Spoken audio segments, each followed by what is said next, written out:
My rage knows no bounds. I am the...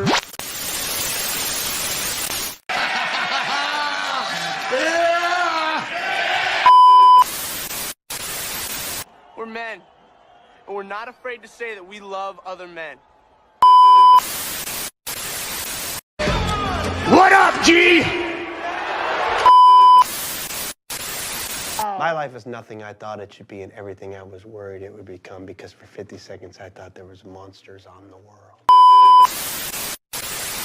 What Augean stable of misery do you live in if you fantasize about driving a bus or sitting on a bench? What's next, a breakfast eating simulator? Oh, careful not to burn your digital toast. Now, if you'll excuse me, I have to go play an office simulator. Oh, no wait, that's my job.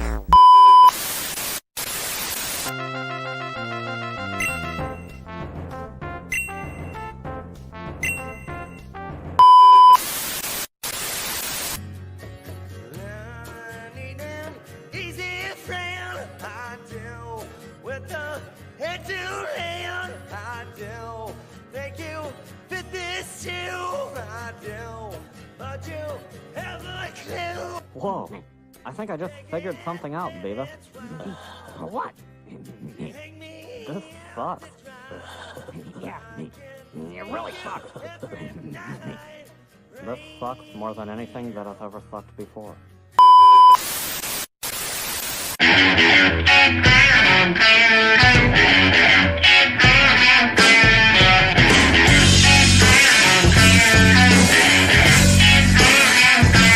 Don't say no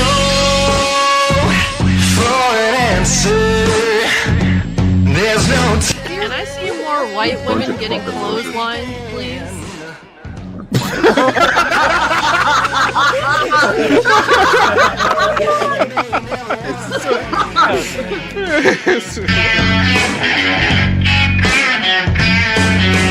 People don't understand. People don't understand. People like me. Cause these eyes can see right through you. Don't be surprised. So Snoop Dogg wins the match because Shane McMahon blew his knee out. Damn, that was bad, bro.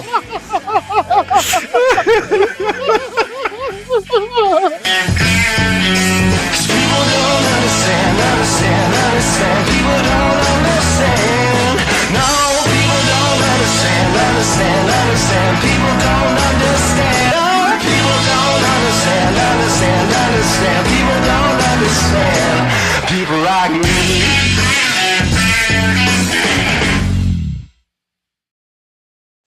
Hello, ladies and gentlemen. We are back here once again. It is episode 89 of the Ballroom Podcast, and it's Fat Boy Summer here, because it's not summer yet, but we're going to go ahead and get started here. Right here on this show, we got our good, lovely group of fans joining us here, and of course, you people trickling in the chat as we go along here, but go ahead and introduce our good buddy Orange Hat sitting there. How you doing, Nate, Orangey? I'm doing. Just enjoying life. And then also right below him, there is also our good friend, Mr. Edison Brock. How you doing today, Eddie? What is up, everybody? Everybody's feeling good tonight. I can't wait. Are we feeling good tonight? Maybe we'll feel good tonight later. We'll get to that. I'm trying to get good tonight. Yeah. Mm-hmm. Yeah. Apparently, you almost like beat up Karens at like a supermarket or something like that. It right? wasn't okay. It wasn't a Karen. I don't know what the old version of a Karen is.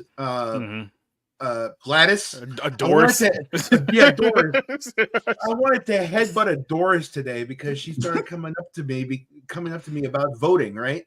Because today is voting day. Everybody apparently went to go and vote today. Good for you if you went to go and vote. I live in California. There's no reason for me to vote. Everyone already knows my vote's cast for the Democrats. So whether I wanted to or not. So no, she had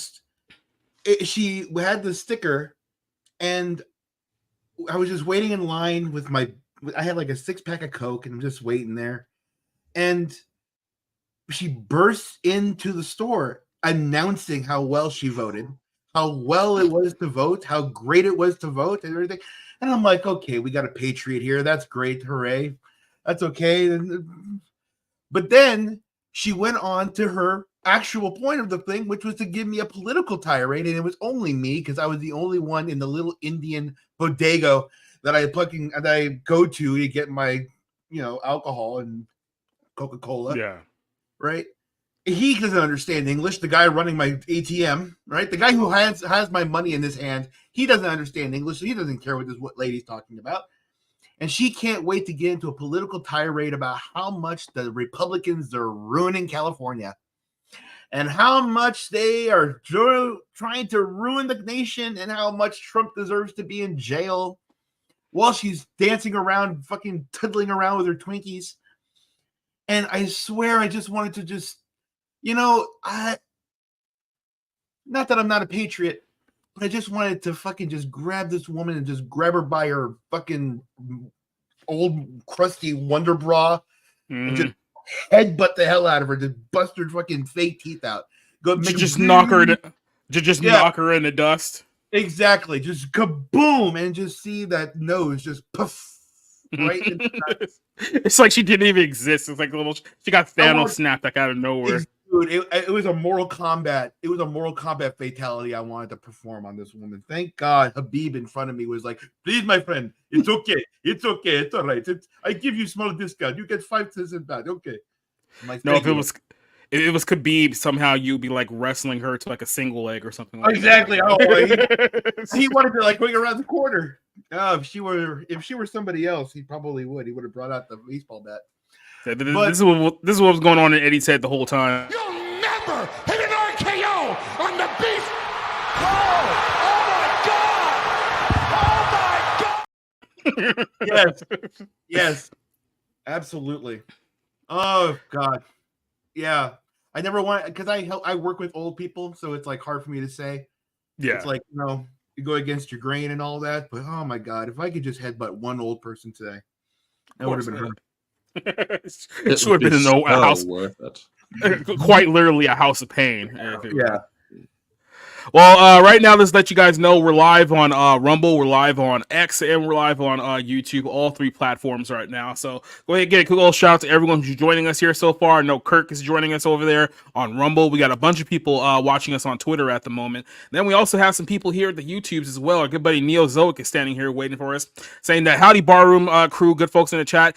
Fun question: which original versus remake or the Godzilla reboot? Which one would you rather watch? The original 1954 Godzilla or Godzilla -1? Now, this is a very interesting question because I've heard people try to argue that Godzilla -1 could be possibly the best Godzilla movie ever, all things considered, but I know some old school fans might take exception to that. So I'll start this one off of you, Orange Chat. Which one would you rather pick?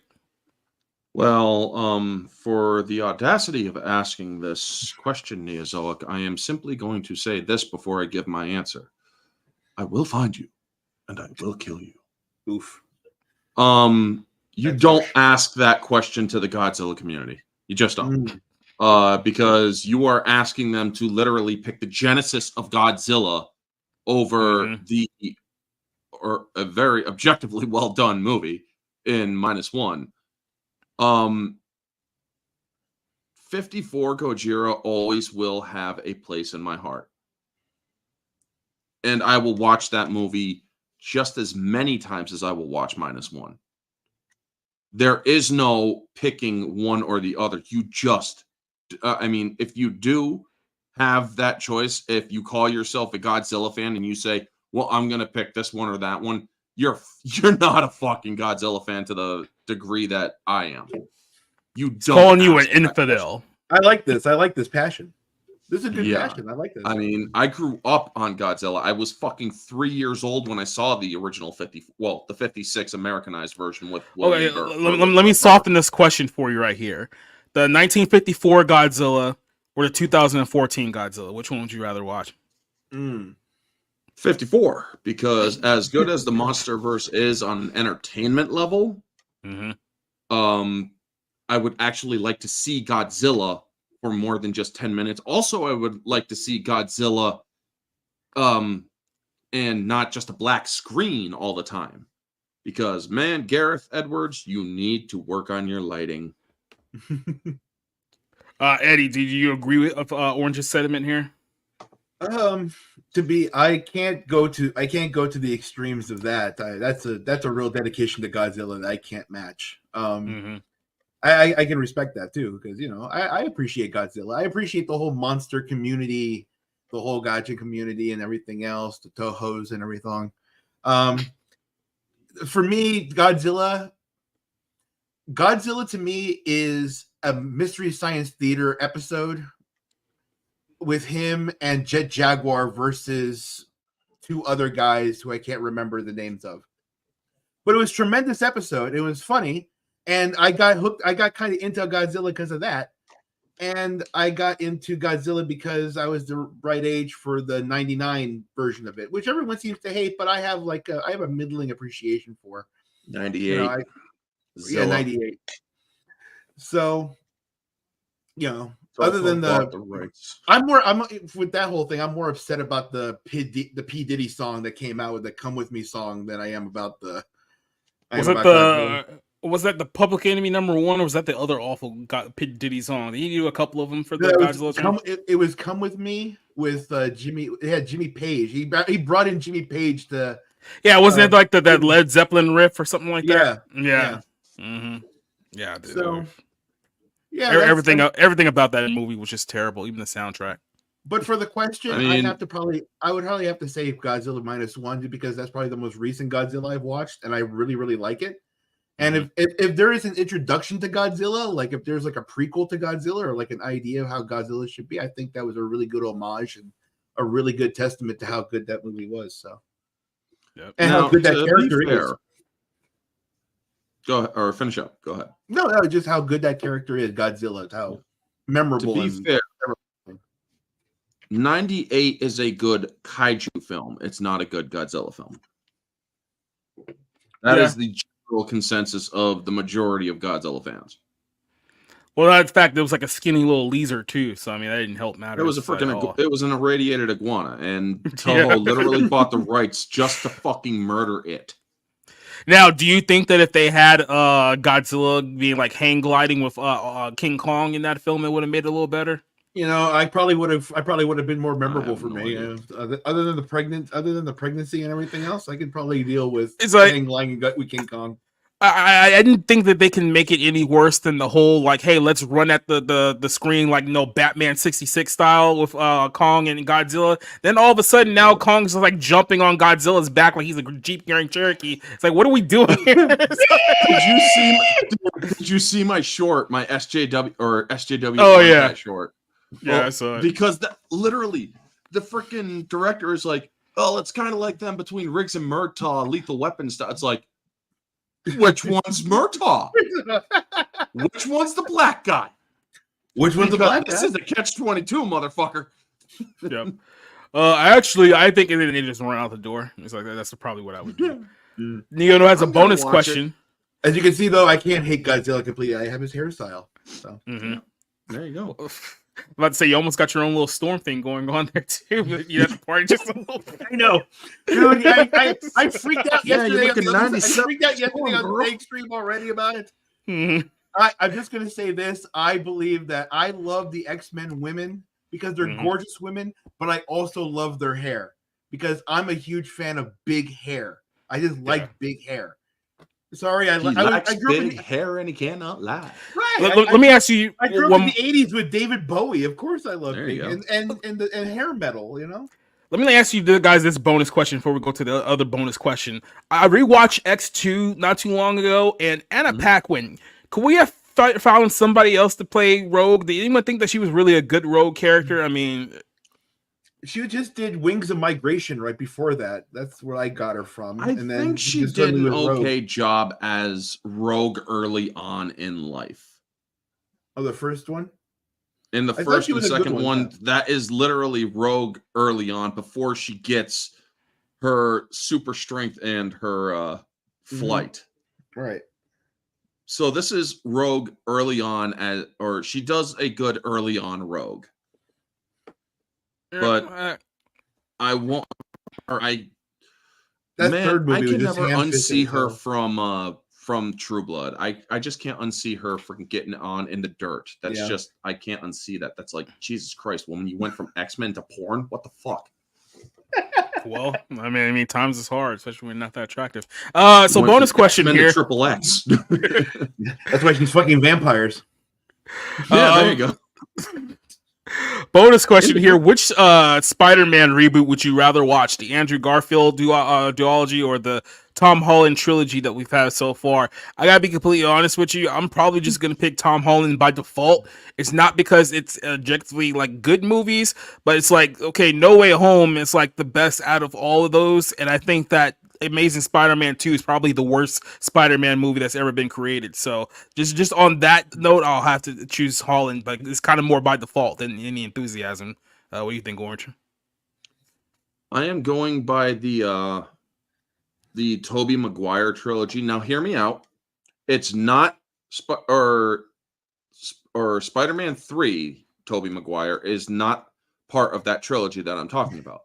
The Tobey Maguire trilogy is Spider-Man 1, Spider-Man 2, and Spider-Man No Way Home. Because honestly, that would be the much better trilogy. Because Andrew Garfield is a good Peter Parker and a good Spider-Man. Do not get me wrong. It's just his movies sucked. As for Tom Holland, the only thing he's got that everybody really likes is that he actually has an ass compared to Brie Larson. Nobody really cares about him as Spider-Man because it's like, whatever. Oh, there's some black there's some black dudes in nightclubs who really like that ass. If you've seen his recent works. Oh yeah, definitely.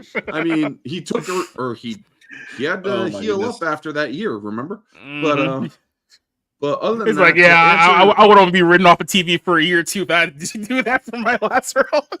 Yeah, I mean, it's like, oh what my the God, fuck are you thinking, man? Yeah, I lose my smile too.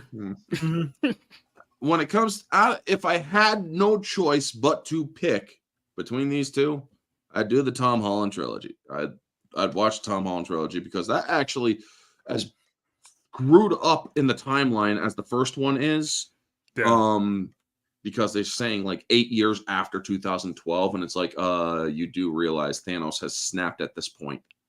What the fuck is going on here? They don't care about continuity. Eddie, what do you think? They really don't. I honestly, I liked the Amazing Spider-Man duology, but that's because like there's a whole subsection of Latinos, of like Latino culture that kept they didn't want Gwen to die in the beginning, right? So they kept her alive, and she's been alive in the Spider-Man continuity for like 40 years, ever since the death. So Gwen's been alive forever. So this, I think, was like an homage to them. But unfortunately, like the person who wrote it didn't like understand that, and the person who directed like that. If you wanted to make the Latino Spider-Man at that time, I probably would have been yet to it. But Andrew Garfield did a pretty good job, I think, as Peter Parker. To me, Peter Parker is still going to be Tobey Maguire. It's Lou Ferrigno as the Hulk, Tobey Maguire as Spider-Man, Hugh Jackman as Wolverine. Like, there are people who are just built and made specific. Christian Bale, not specifically as Batman, but Christian Bale as Bruce Wayne.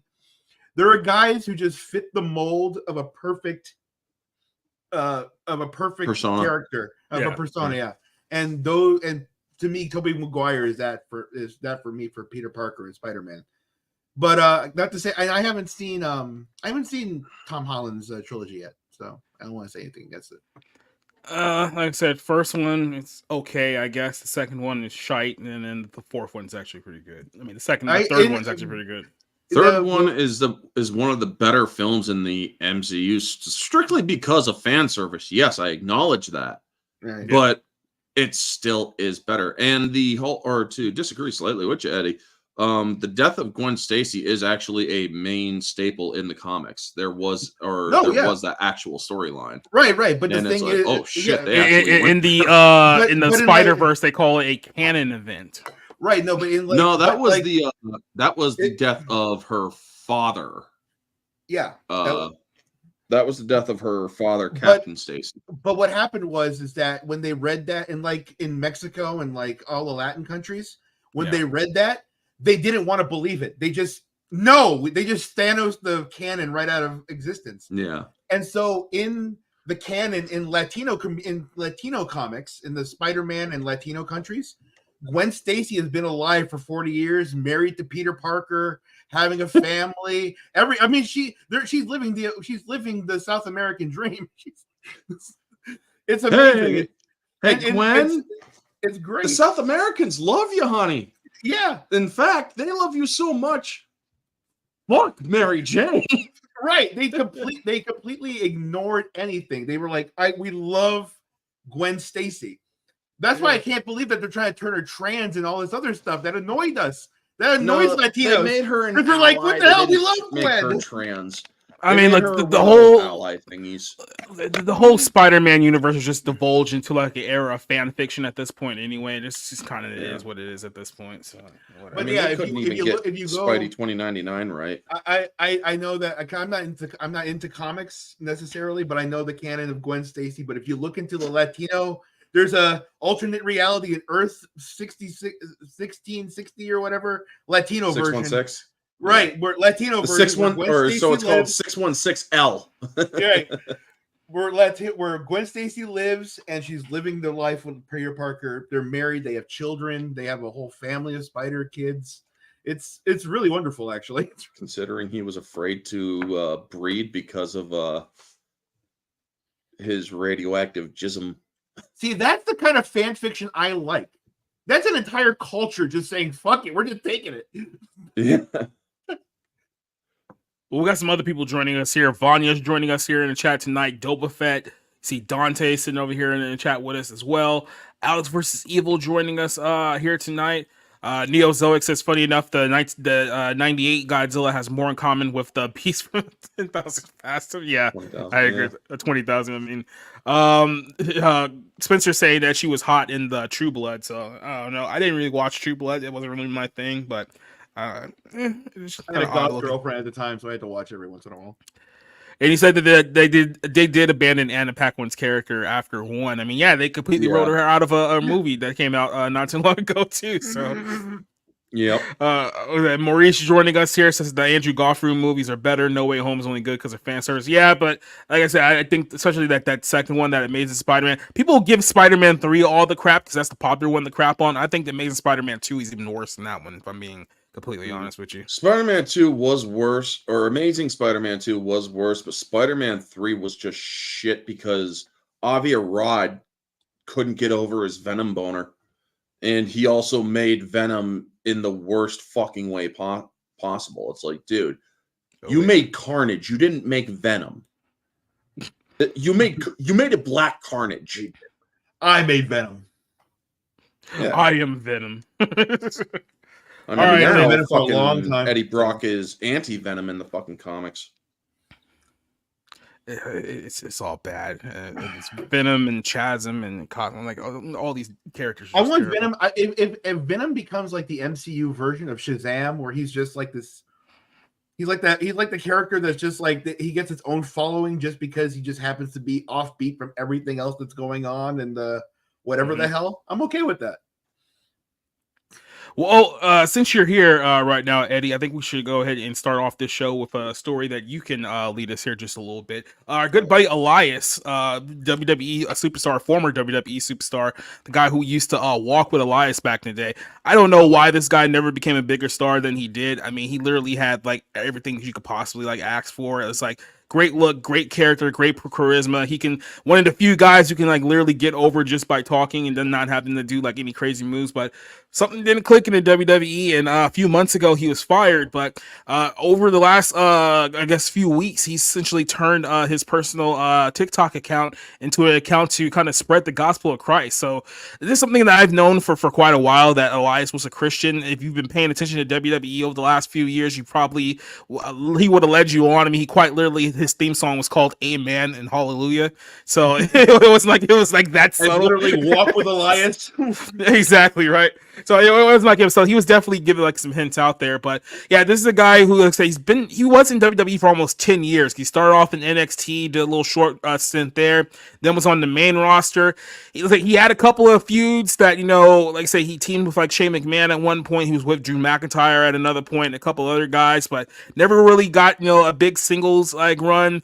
For some reason, they kept like punking him out with John Cena for a while. So it's like he never actually reached the potential that I believe that he should have had. But over the last couple of weeks here, he's been shifting kind of the primary focus of his channel. Let me see if I can pull this up here just for a second, because it was here a second ago, then it got popped up. I don't know what happened. Yeah, TikTok's stupid. I mean, it's TikTok. It shouldn't surprise anyone at this point. Okay, there we go. Because I want to actually bring up the video. So he's talking about this here, and I do want to bring up an interesting point, because this is something that we've talked about in kind of previous episodes, if you guys have been aware here. But I want to kind of bring this all together, and then it's going on the second page. So sorry, TikTok is being a dick right now. Facebook's been down all day. TikTok has been much better. So that's not my fault. Chinese.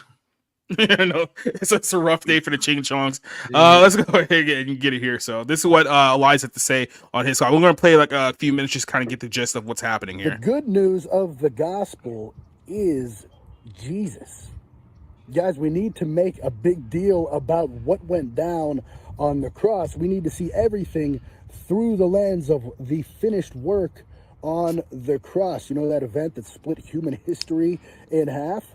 So we know that God entered into fallen humanity. The Word became flesh. He lived among us. He lived a perfect life. He was crucified. He was buried. And on the third day, he rose again. And then he ascended on up into heaven. So this is amazing, because he died for the forgiveness of sins. What a gift that is right there, but it doesn't stop. It turns out he included us in every step of the way. His crucifixion became our crucifixion. His burial, our burial. And then he raised us to a newness of life, united with him. And then he seated us in heavenly places right next to the Father. It's us in him in us. It's complete unity. There is no distance between you and the God of the universe. And he did it all because he loves you. Guys, this is amazing news. It is something to be excited about, and we need to understand this spiritual reality. And it's a free gift. On top of that, it is a free gift. It cost Jesus everything. It cost us nothing. So what do we do?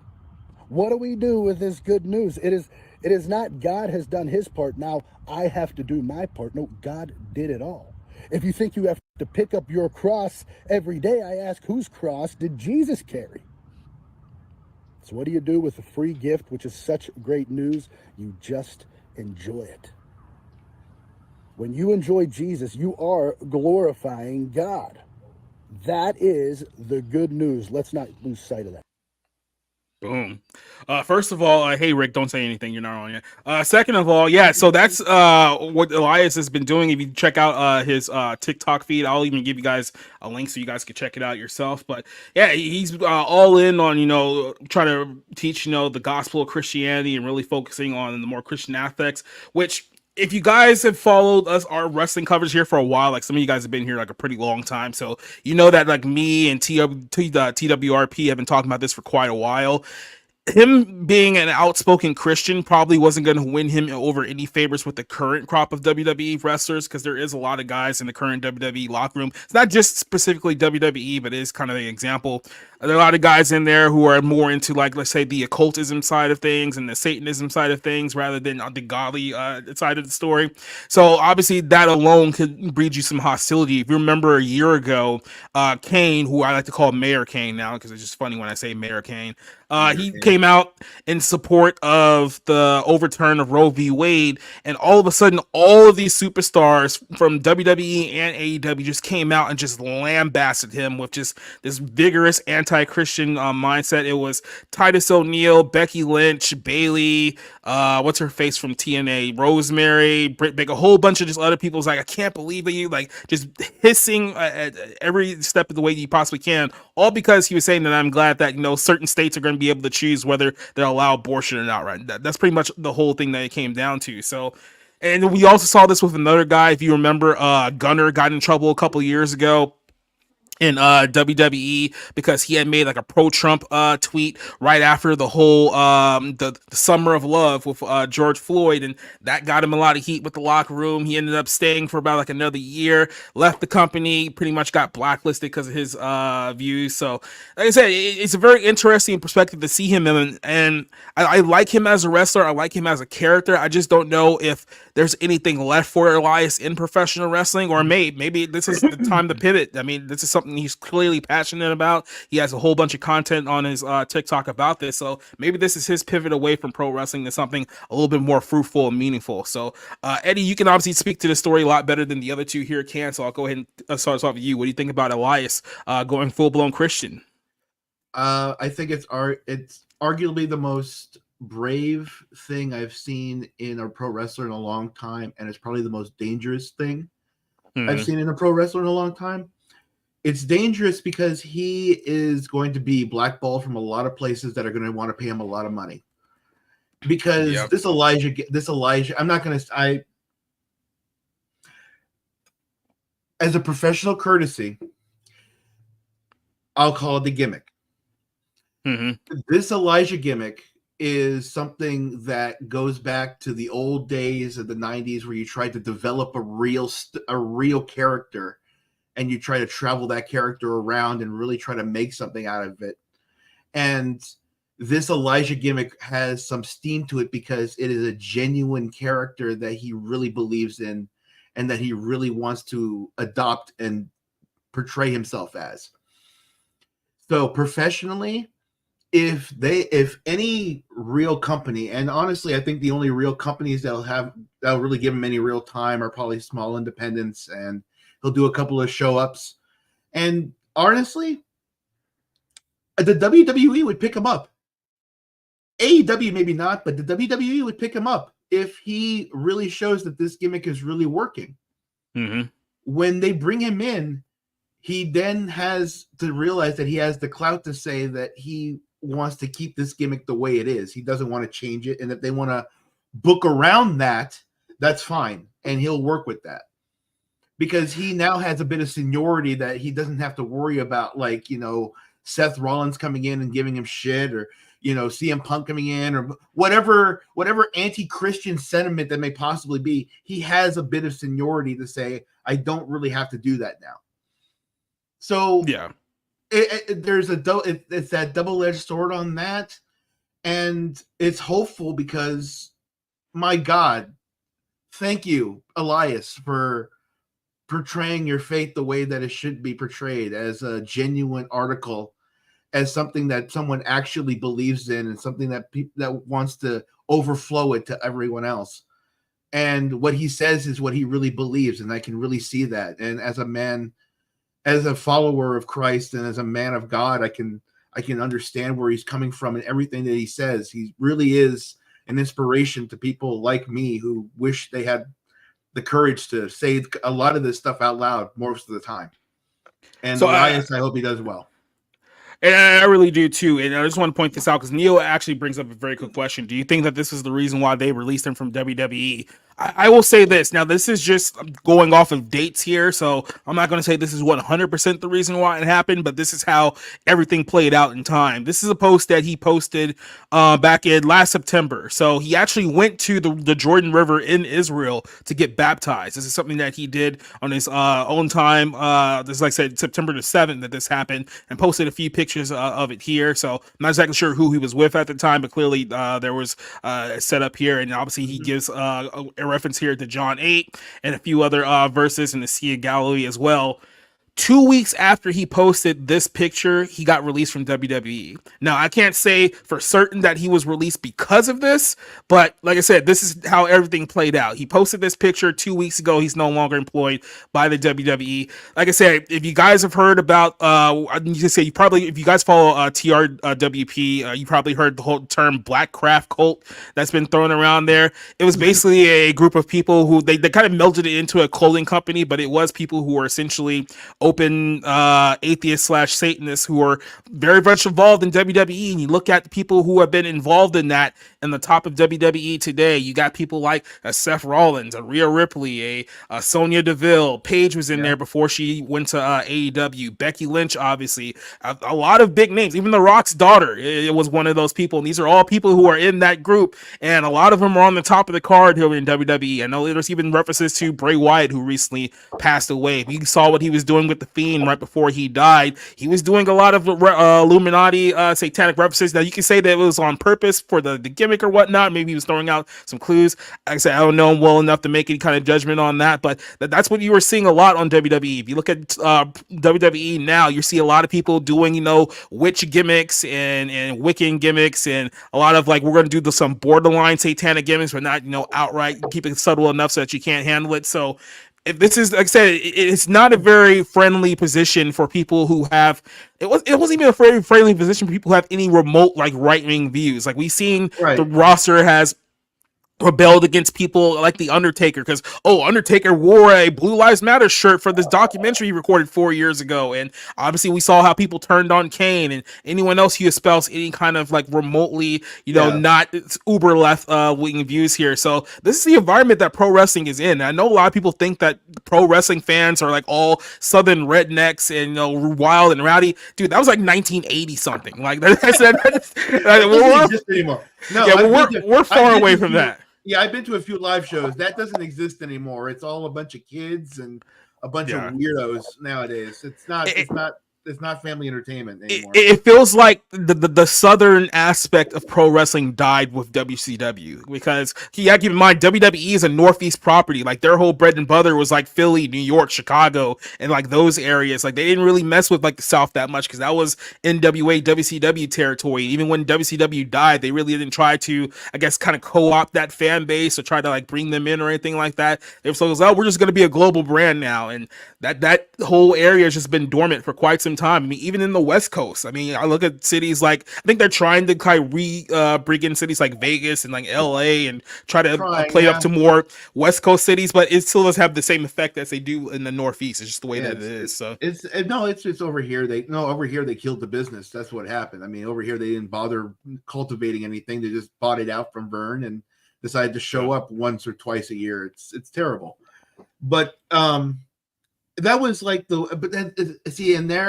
therein lies the rub in the whole satanic thing that's going on in the WWE right now. Because I believe that half the people in the roster are all atheists. I know that for a fact. Oh yeah. At least. Whether they're satanic or not, I'm not sure. But ever since I saw, I've been making fun of Triple H saying he's the King of Kings since 2005. So it's not only that. I mean, if you look at a lot of like WWE nicknames, they all have like an O to something related to like God or Satan or something like that. Like, you have Bobby Lashley calling himself like the Almighty, right? And I'm not saying that Bobby Lashley is in that group, but that's one of his nicknames. You have Brock Lesnar for years calling himself the Beast and the Beast Incarnate. It's like all these like really subtle references that will go over most people's heads, but if you like really like look into it, it's like he said, Triple H calling himself the King of Kings and making all these like references. It's like it's right there. So like, Vince McMahon at one point literally had a match against God. Like, this is the company we're talking about. Exactly. And so I know for a fact that we're dealing with atheists here, but we're also dealing with a company that needs to make some money. And I wouldn't put it past them for them to actually call up Elias or Elijah when he starts really cooking on this gimmick. Again, gimmick on a professional sense, but when he really starts cooking on this, because when he starts actually showing up in shows and everything, it's going to be good. And honestly, I think a lot of independent wrestling could really use this kind of a character. And just, I don't know if AEW can, but I don't want to bring it back or anything. Yeah, like I say, AEW might be even a little bit worse there, but I think I think he has like the parallels to make this call here. I think the perfect place for Elijah right now would probably be OVW with Al Snow. I think that would probably be like a good place to get some national attention and kind of like grow that whole side of it. Because like talking about what, Louisville, Kentucky, I believe is where they're based out of right now, somewhere around there. So yeah, I think that would be a perfect setup for him to kind of help get some notoriety there. And then who knows if WWE makes a call or not? I mean, we don't even know what the foundation of WWE is going to be in the next couple of months. I mean, is Triple H going to somehow stick around? It's like, will The Rock somehow try to access more power? Is the McMahon thing going to blow up here after WrestleMania? But we don't know the answer to those questions for another few weeks, so this can go a bunch of ways. But just for you guys, Orange Hat, if you have any comments on this story, I know you're not a big wrestling fan, but just what's your kind of take on what we talked about here? I think that it is good that this man has either found Christ or is no longer restricted to express his following. I think that it's because there are a lot of people, then this is actually true for Hollywood as well. There are a lot of people who are Christian and Catholic in Hollywood, yet they are not allowed to express their beliefs openly due to the fact that they fear the persecution from their places of employment, like the WWE or from Hollywood itself. So and keep this in mind just real quick too. It's like we've even talked about it here on this show. There's been people who have openly admitted that in order to be in Hollywood, they were forced to either sign contracts or presented with contracts where they weren't even allowed to say the name Jesus Christ in their contract. It's like that should let you know a lot about what's going on there. I mean, now, whatever the case is for this wrestler, I am happy that he has found his religious calling. As for anything other than that, I really have no more opinion about it because I haven't followed wrestling. But I do feel that them canning him simply because of a picture with a background of some scenery. Well, where was this place taken again? The baptism picture. Okay, so he was getting baptized. It was in the river in Jordan in Israel. That explains it. So, we already know that a lot of entertainment is very pro-Palestine right now. So I can understand why there would be bias. Now, if he did this or if he posted that on Twitter, I would. It was on his Instagram that they posted it on. Instagram. Well, then he can't exactly sue for discrimination and wrongful termination. But honestly, I think that he is better off without that group that got rid of him, because honestly, they took a lot of sin off of his shoulders. And I hope that he does find salvation because he's on the right path to it. Well, I mean, if he truly believes the gospel, he might already have salvation. So hopefully we'll go there. Indeed. Rick, you just got here, so I'm not asking what do you feel about this story. We're going to move on to our next story. Sheryl Swoopes is doubling down on her criticism of Caitlin Clark. She even has gone as far to say that she believes that black people cannot be racist. Therefore, any criticism she has of Caitlin Clark is absolutely not racist in any way, shape, or form here. So remember, we covered this story a few weeks ago, and it kind of blew up on YouTube a little bit about how there's a lot of women who are on the cusp of joining the WNBA this season who are, let's just say, attractive heterosexual white women. And that has a lot of the old guard, primarily the African-American lesbian community of the basketball league, very, very upset because they see that, you know, these hot young superstar white women could end up taking their fan base for better or worse. And by the way, I think it was just announced a few days ago, Caitlin Clark is going to go to the WNBA draft after this season. She will be she's projected to be number 1 overall. I believe that's the Indiana Fever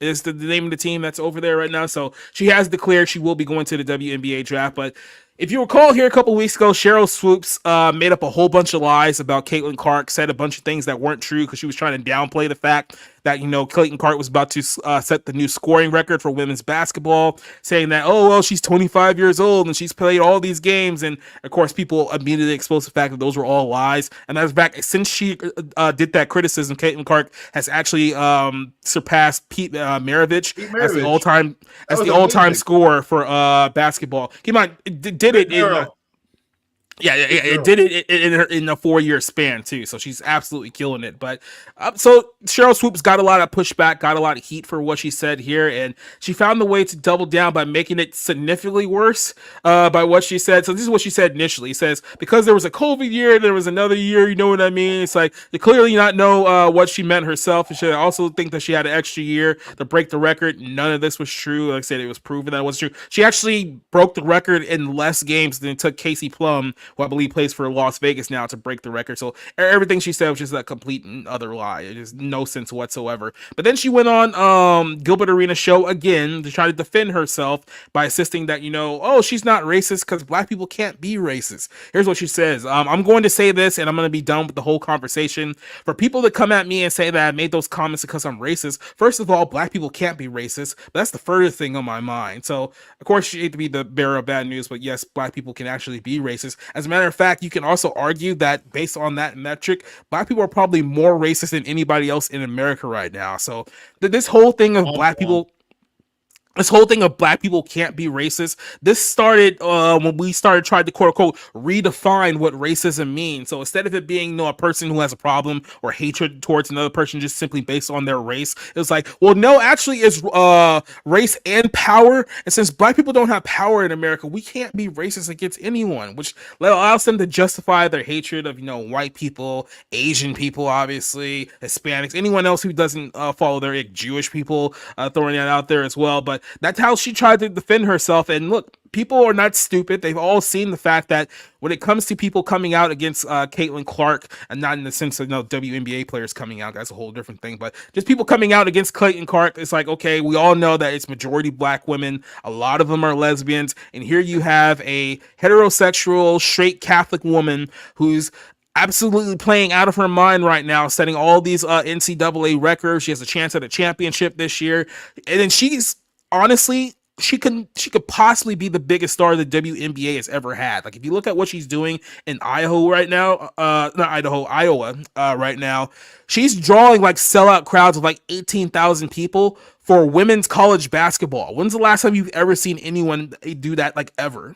Like, so she has the potential to blow open this whole WNBA thing to a stardom that, quite honestly, they've never had in this entire run. We're talking about a league that has never been profitable, that's never been big outside of a couple of cities who pretend to care about it. But even when Bob Griner came back after being released from Russia a couple of years ago, it was like, what, 10,000 people showed up in LA for her return back to the United States. So even in LA, they couldn't even fill up half the stadium for a WNBA game. So that should tell you something. But like I said, these people are afraid that, like I said, the Caitlin Clarks, the what's the girl from Stanford, Cameron Brink, the Lilith, Haley Van Lith, all of these girls who are all projected to be, top 10 picks in the WNBA, that they're going to take over and they're going to lose their little echo chamber here. So, Eddie, I'll start this one off with you. What do you think about Sheryl Swoopes claiming that black people can't be racist? So there's no racism against Caitlin Clark for being a white woman who doesn't munch carpets?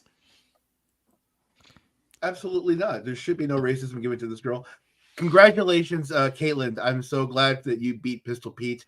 It's a legitimate record.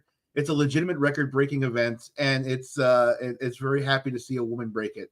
It's very genuinely like I like it when women like genuinely break records that they're supposed to break in ways that they're supposed to break them, not take steroids or well, maybe the steroids are okay, but I don't I'm not going to go into the surgeries that could be involved. Anyway, so this woman apparently is black and she can't be racist, which I always found really ironic because, like you said, it turns out that the black people apparently are more racist than most people. Mm-hmm. At least it comes off that way, especially when you say you can't be that way. But, hey, I always thought, when did women's college basketball become such a problem? Like, I know the WNBA has always been a problem with the lesbians and the angry women and the trading terrorists for ungrateful bitches. But I'm just saying that when did college basketball become such a problem that white women had to come in and straighten everything out? Yeah, because I mean, like I said, I mentioned this a couple weeks ago. Some people got upset with me when I say it, but I'm gonna say it again. Generally, people do not like to watch ugly lesbians play bad basketball. So when you get good-looking straight people who are actually good at the game, who may actually bring in some of those fans that you guys haven't had for the last several years, because I hate to break this to you, you're not going to be able to power this whole thing up on lesbians for how long has this been going on now? Like 25, 30 years? It feels like it's been around that time period. There's been more. I think this was a stat somebody actually brought up to me too, which is insane to think about. There have been more WNBA franchises that have folded in the time period that they've started this league than actually exist right now. And that's how bad this league has been throughout the course of its history. More teams have folded than actually exist today. And half the lesbians left because they're off playing golf or tennis or something actually fun. Yeah. And then, like I said, even for women, this isn't a draw. Like, women want to watch male basketball players. It's like they want to play. Right. What are you doing here? Rick, I'll shoot this one off to you now because apparently you're running for Congress, so this would be a good one to talk about. Well, first, we're having the primary elections today. It is Super Tuesday, but so I'm not on the ballot. He's gonna headbutt somebody like me pretty soon. Mm-hmm. I would say that yes, any person can be racist. Racism is not exclusively a dominion of Anglos or Hispanics or Asians or what have you. So her statement that she can't be racist is pretty curious. Now she can say individually she's not a racist, but she can't say that as a whole group, an entire group of people cannot be racist. So I think she's silly. What else is there to discuss? That people actually want to now watch. I don't know if this female's going to bring in fans to the WNBA. It'd be nice, I guess, but you know what it is? Maybe they just don't like the idea of a literal white savior. They just have an issue with a white savior. A great white hope. The great white hope. But no, she can be racist. I would just say that anyone can be a racist. Just because you're a minority, doesn't exclude you from being a racist. Where's her proof that black people cannot be racist? They can. Like they said, no, we don't have the power to be racist because now racism is about power.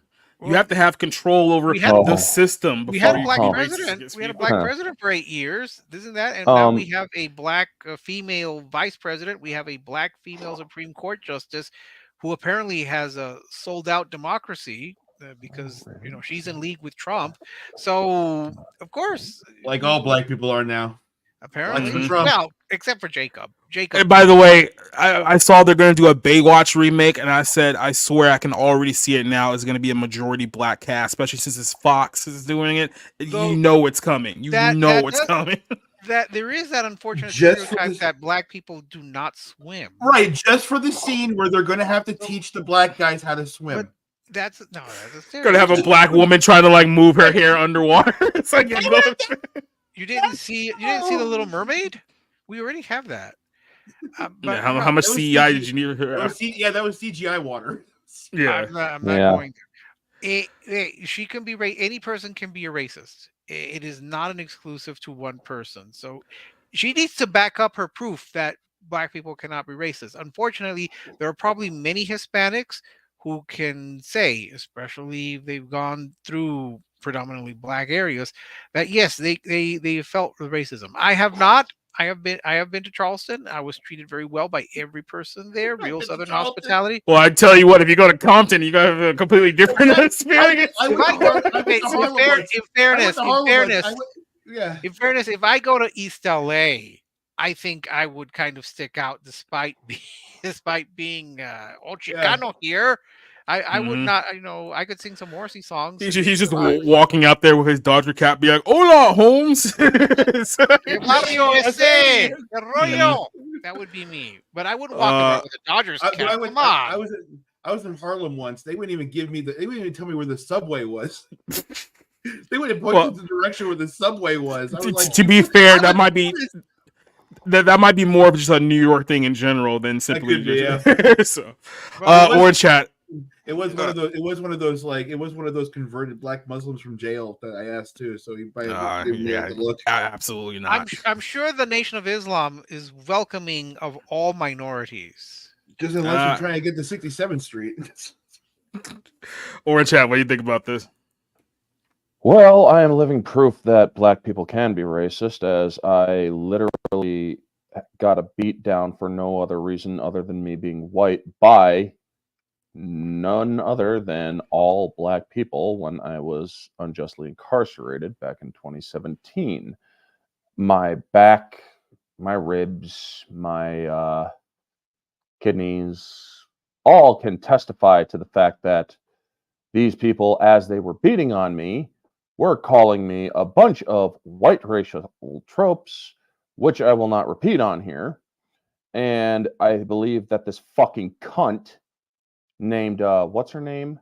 Sheryl Swoopes can shut the fuck up when it comes to saying, oh, black people can't be racist. Bitch, I'm living proof that they can. Is that because you're Asian?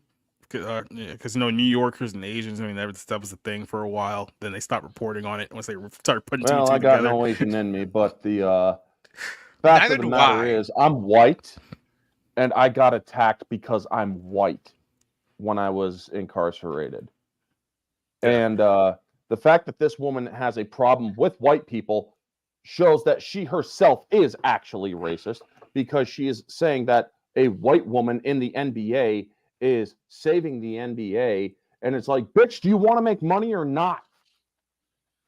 I'm sorry, but we live in a capitalist society, and if you want this the WNBA to continue, this white woman who doesn't want to munch your carpet, I think you're just jealous because of that.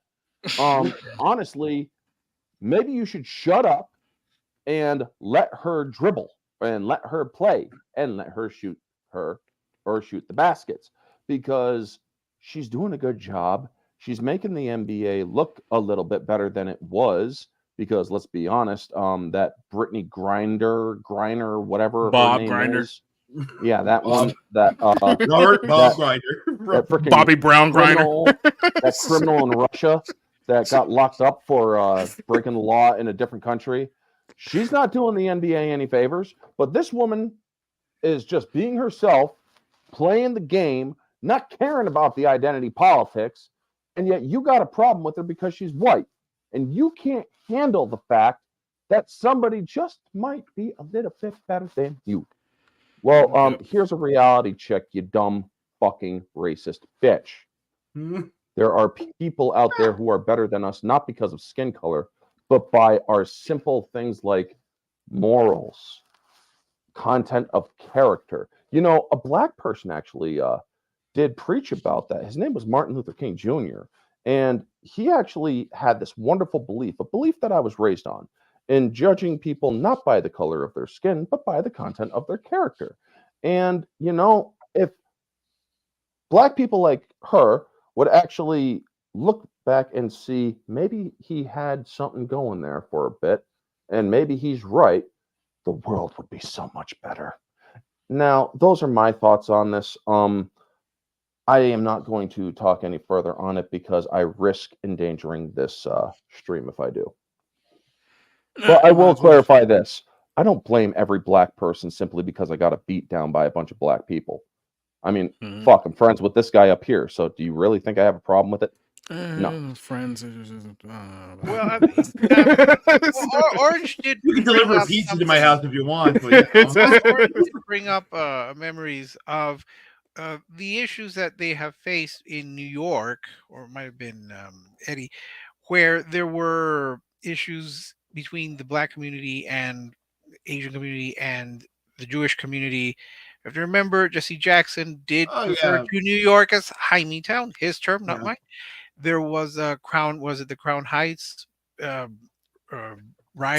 So, I mean, it's more than possible. So I don't know where her proof is that black people are somehow Honest, immune from racism. Because it comes down to is that they don't want to be guilty of the same thing they constantly accuse others are, but however history says a completely different story. Like, I'm from Southern California.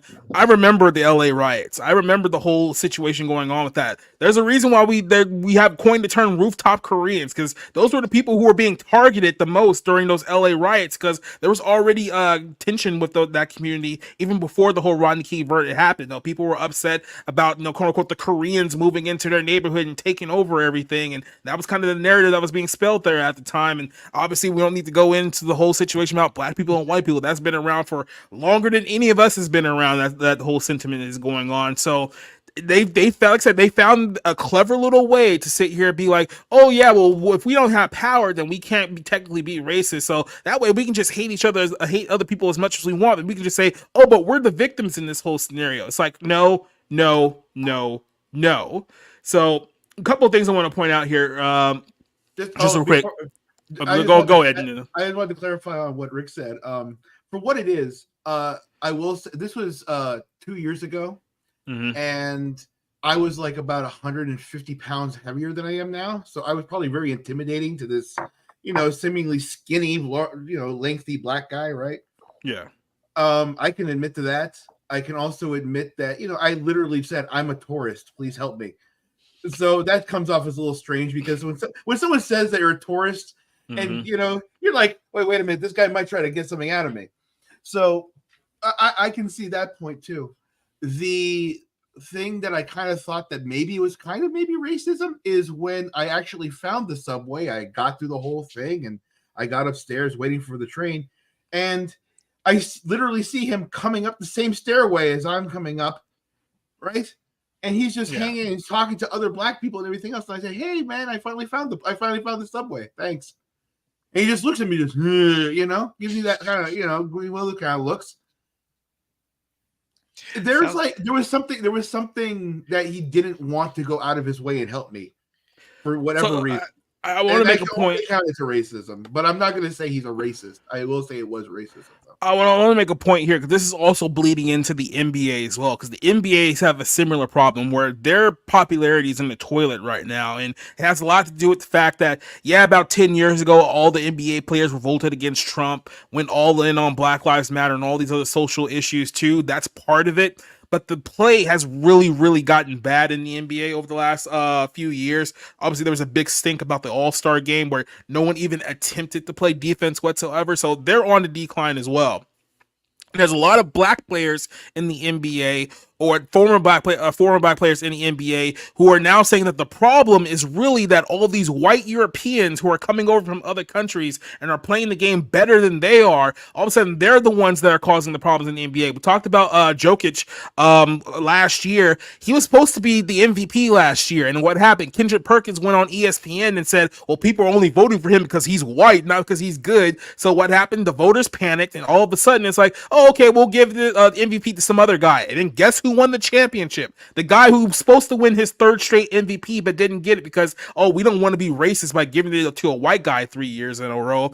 It's also the same thing with Luka and what's his name, Dallas, I believe he's playing in right now, and a whole bunch of other players. So this is the same sentiment here. What's happening is that players who are not, the club, let's just call it that way, are now coming in. Some of them are even better than the ones who are in the league actively right now, and there is resentment because those players don't look like them. They don't have the same attributes and the same values as them, and they're trying to find a way to attack these people before they even get started. It's like, it makes no sense why there's so much heat on Clayton Clark right now, who has done nothing but just be great at basketball, and she's getting heat, and she's going to get a lot of heat when she actually does go to the WNBA, because she's going to get heat from the black players, she's going to get heat from the lesbian players. Like, they're going to test her like no, they haven't tested anyone before, because they want to see, are you going to side with us on LGBTQ issues? Are you going to side with us on Black Lives Matter stuff? Are you going to side with us on all these other leftist things we're going to shove down your throat? She probably just wants to play basketball, but they're going to test her with all these other things, and it's going to be a very interesting to see how she transitions here to the WNBA. But one quick point before I go on to our next story. Here's a history of the WNBA. there's 6 franchises that folded almost immediately when the WNBA started. There was the Cleveland Rockers. They no longer exist. The Charlotte Sting. They don't exist anymore. Rick mentioned the Houston Comets, who won the first 4 championships in this league. They no longer exist. The Sacramento Monarchs. They no longer exist. The Miami Soul and the Portland Fire. All of those are just completely dead. You have one franchise that has relocated 4 times. They used to be the Utah Stars, and that lasted 5 years. Then they were the San Antonio Silver Stars, and then that lasted 10 years. They were just the San Antonio Stars for like 4 years under new management, and then they ended up leaving and going to Las Vegas. That's where they're at now. You have the Detroit Shock that lasted a while. Then they had to move to Tulsa because they weren't drawing in Detroit. They lasted in Tulsa for 5 years. Then they went to Dallas and then the Wings. Then you have the Orlando Miracle, who lasted about 4 years in Orlando before moving to Connecticut. And that's kind of the history of the league. A lot of turnover in a very brief period of time. This is a league that's only been around since 1997. So this isn't even like an old league. Like the Orlando Magic as a franchise have been along longer than the WNBA. That puts things into perspective for you. But yeah, I mean, like I said, these people, I'm not even upset that this is happening because I feel like this transition needs to happen. It might have to happen in order to save either one of these 2 leagues from what it has become, because they've all just become social justice leagues masquerading as sports leagues, and they got to find some way to pivot this whole thing back to actually being about the game, or they're not going to be around much longer. That's just the way that I see it. You have to remember the NBA, the actual NBA. They're the ones who were upset if you refer to the people who have the team as owners. Oh, that yeah. somehow constitutes slavery. Slavery. Literal slavery. Didn't another commentator say that it was literal slavery? All these $1 million contracts. Keep in mind, they were making this argument right before they upped the player pay. So now these players are getting paid, like the max guys are getting paid like $60 million a year. And there's a possibility that's going to go up even more. So now you're talking about basketball players making $60 to $70 million a year to play a game. And you can't even commit these guys to play a full 82 game schedule anymore. Now with load management, they only want to play like 50 games a year. So, but it's disgraceful to the memory of actual slaves to say that. I thought you were going to say disgraceful to the game of basketball. I was like, yeah, right, exactly. I was disgusted by the game of basketball being led this way. I never played basketball. I'm only 5'7". I won't own slaves though. But it's really to refer to that to those $1 million contracts as literal slavery. This is the mindset of many of the commentators. So it's not a surprise that she would say that she thinks that she's immune from racism. Yeah, she's a jackass, and there's a lot of jackasses there. So for now, I say go Clayton Clark. I hope you destroy the entire lesbian league. That's all I care. I didn't like that picture of her. She looks like one of those Easter bunny, those chocolate Easter bunnies melting on her face. Yeah, the old lesbians don't age well. Let's jump over to this story here with Sweet Baby Inc. This has been a hot story over the last couple of days, and the more I've dug into this one, the more I found it very fascinating, because this kind of goes all the way back to Anita Sarkeesian and her incursion into video games. And this is what I'll say here. About 10, 15 years ago, Anita Sarkeesian was like one of the biggest voices, but there was this whole movement that, you know what, video games just aren't inclusive enough to women. We want to be a part of the space too. And we have to have a safe space for women because women are more attacked and blah, blah, blah, blah. Basically, they were just making the case that, hey, we need to let more women into the video game space. It's male dominated. It needs to be a little bit less male dominated. And people pushed back. And at the time, it was like, well, if you don't like women in video games, you're a bad person.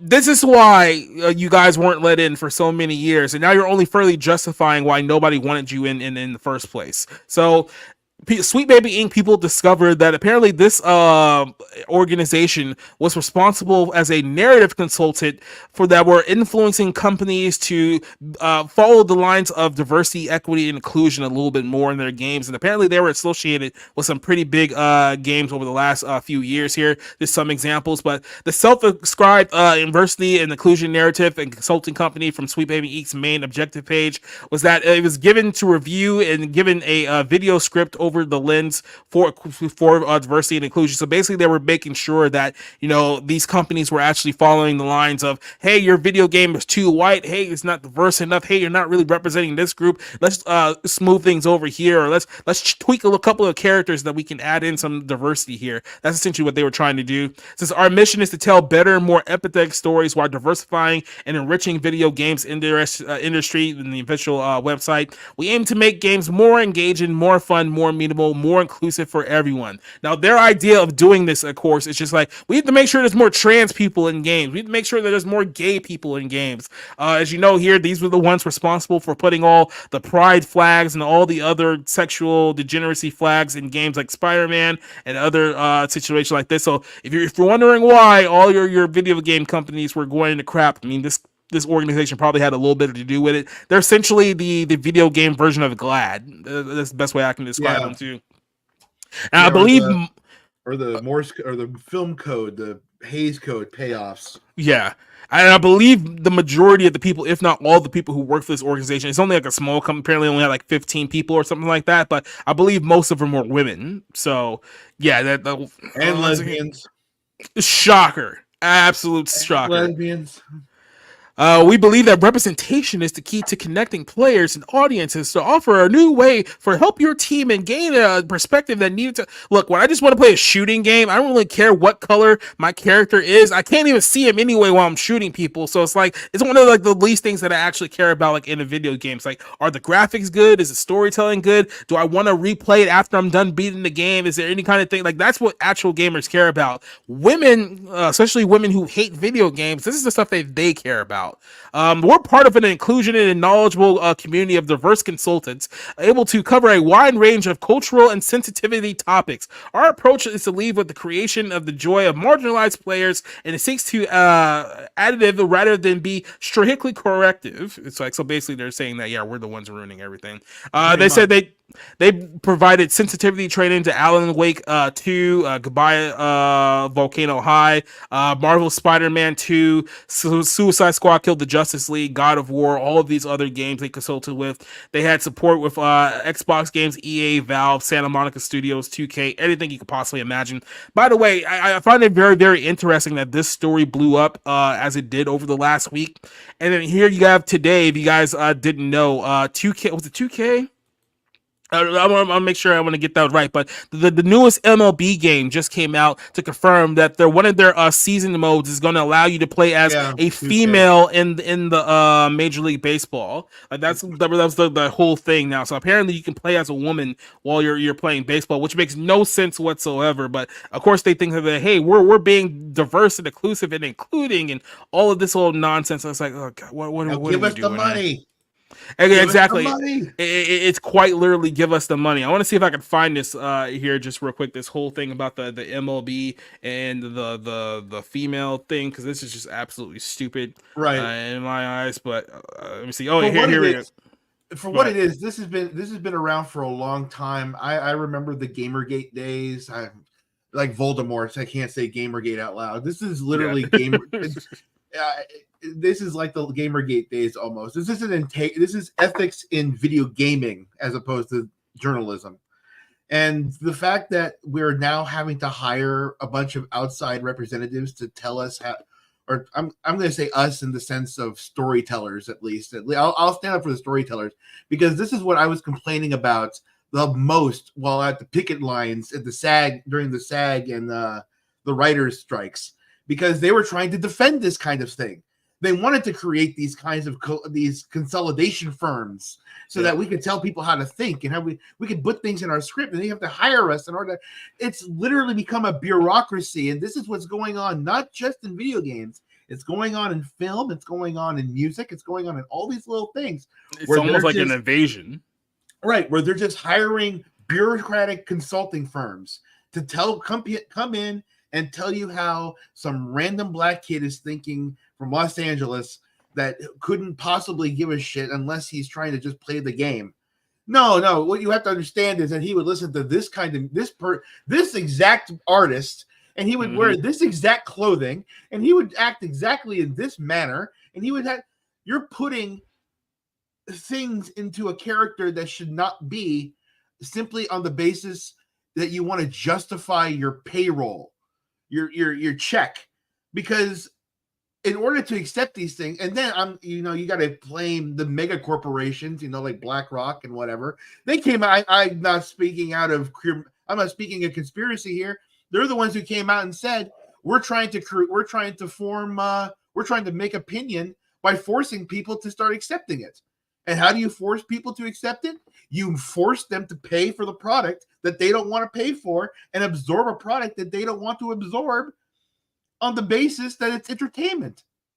Yep. And all BlackRock, right? All BlackRock and all these kinds of corporations are more than willing to send out these little parasite consulting firms to go and eat away the termites, eating away at the games and companies and the studios and everyone else that makes you want to hate absorbing any kind of media nowadays. That's why I can't.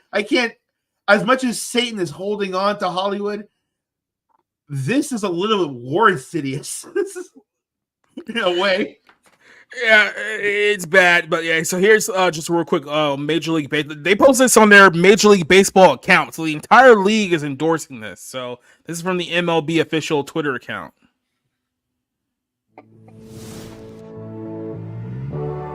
By the way, if you can't see that, it says "Road to the show. Women pave their way." Starring Rosie O'Donnell. When it comes to big league dreams, no two are alike.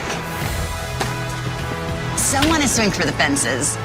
Some want to put on a show. Some want to perform when it's all on the line. And some want to change the game. And it's got the entire sports world taking notice. Whatever your big league dreams, Hitler mustache. They're yours to unlock in Road to the Show. Unlock your dreams. Own. Yeah, you know what? In all honesty, I say if you guys want to do this, let's do it. Let's get. I want to see a 5'2", 100-pound Asian woman try to throw a 90-mile-an-hour fastball, get someone like Bryce Harper. It's like, no. I want to see. I want to see if like Acuna can hit a 525-foot home run. I literally. I'm sorry. Let Rick go. I literally just had an epiphany, but I'll let Rick go first. Well, no, I was going to say, maybe Michelle Yeoh could, throw that ball. I don't know. She's a powerful woman. Is there that big of a demand among women to play these video games where they can see themselves playing against Major League Baseball players? No, not that I know of. Maybe softball. I would say that there's nothing more I don't want to say nothing more useless, but bringing in consultants has always been something that I just recoil against. It doesn't matter whether it's government, whether it's business, whether it's entertainment. Consultants, they don't really participate. All they do is they come up with ideas that they think will work, but not necessarily be practical, sensible, or even good. Let's be very, very clear here. These people are retarded. There's no nice way of putting it. Did you guys hear about the whole Doritos thing? Did you guys hear about the whole Doritos thing where they tried to hire this mentally ill, literally trans pedophile as one of their new sponsors? They learned absolutely nothing from Bud Light, and they actually found someone even worse than Dylan Mulvaney. Unironically worse than Dylan Mulvaney. And they tried to make them the spokesperson. What are you doing? Look how much popularity Bud Light got out of, or not popularity, but look how much attention Bud Light got out of the Dylan Mulvaney controversy. Even if it killed Doritos, it's going to kill Frito-Lay, but, it's a fleeting Here's the thing. I have to feel like this is some kind of like divine plan to make us less fat.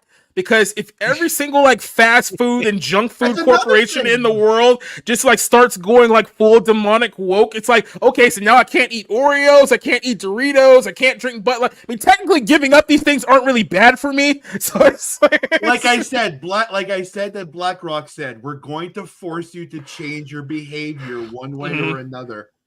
But who is this again going to appeal to? All of these experts who think that they know best. Well, here they're presenting these ideas, and we say, well, you know what, major league people who play the major league baseball game, they want to be seen as women. They want to actually have a female there.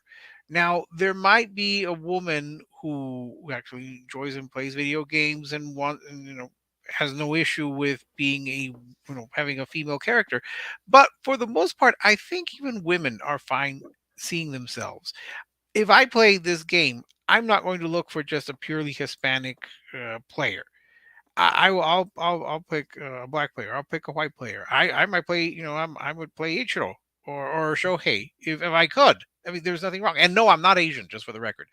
Nothing that's wrong with that, but I'm not Asian. So who are these people? All of these experts. I loathe experts or people who say that they're experts. Because if we get experts, you know who we get? We get people like Secretary of Transportation Pete Buttigieg. He is an expert. He knows everything. He's an expert on fudge packing, and that's why he put him in the Department of Transportation. I'm not booty going there. judging. I am Don't not be a going booty there. judge. I'm not going there. All I can say is He gonna judge that booty all day. with his Holiness Saint Pete Buttigieg. What do we have? We have doors that are flying out of airplanes. We have the people who get train collisions all over the place. But he's an expert. He knows everything. He has he has very great education and probably ran South Bend into the ground. I don't know. These experts, I have such a disdain for experts or people who say that they're experts. They come in, they look at something, and they don't really have any actual experience. All they have is just intellectual, intellectual beliefs, and they implement them, and rarely do they ever work. But they go off and do more adventures, I guess. So look, or in chat. Let me just get your thoughts on this whole story. I understand Rick. Good job. I completely agree with Rick.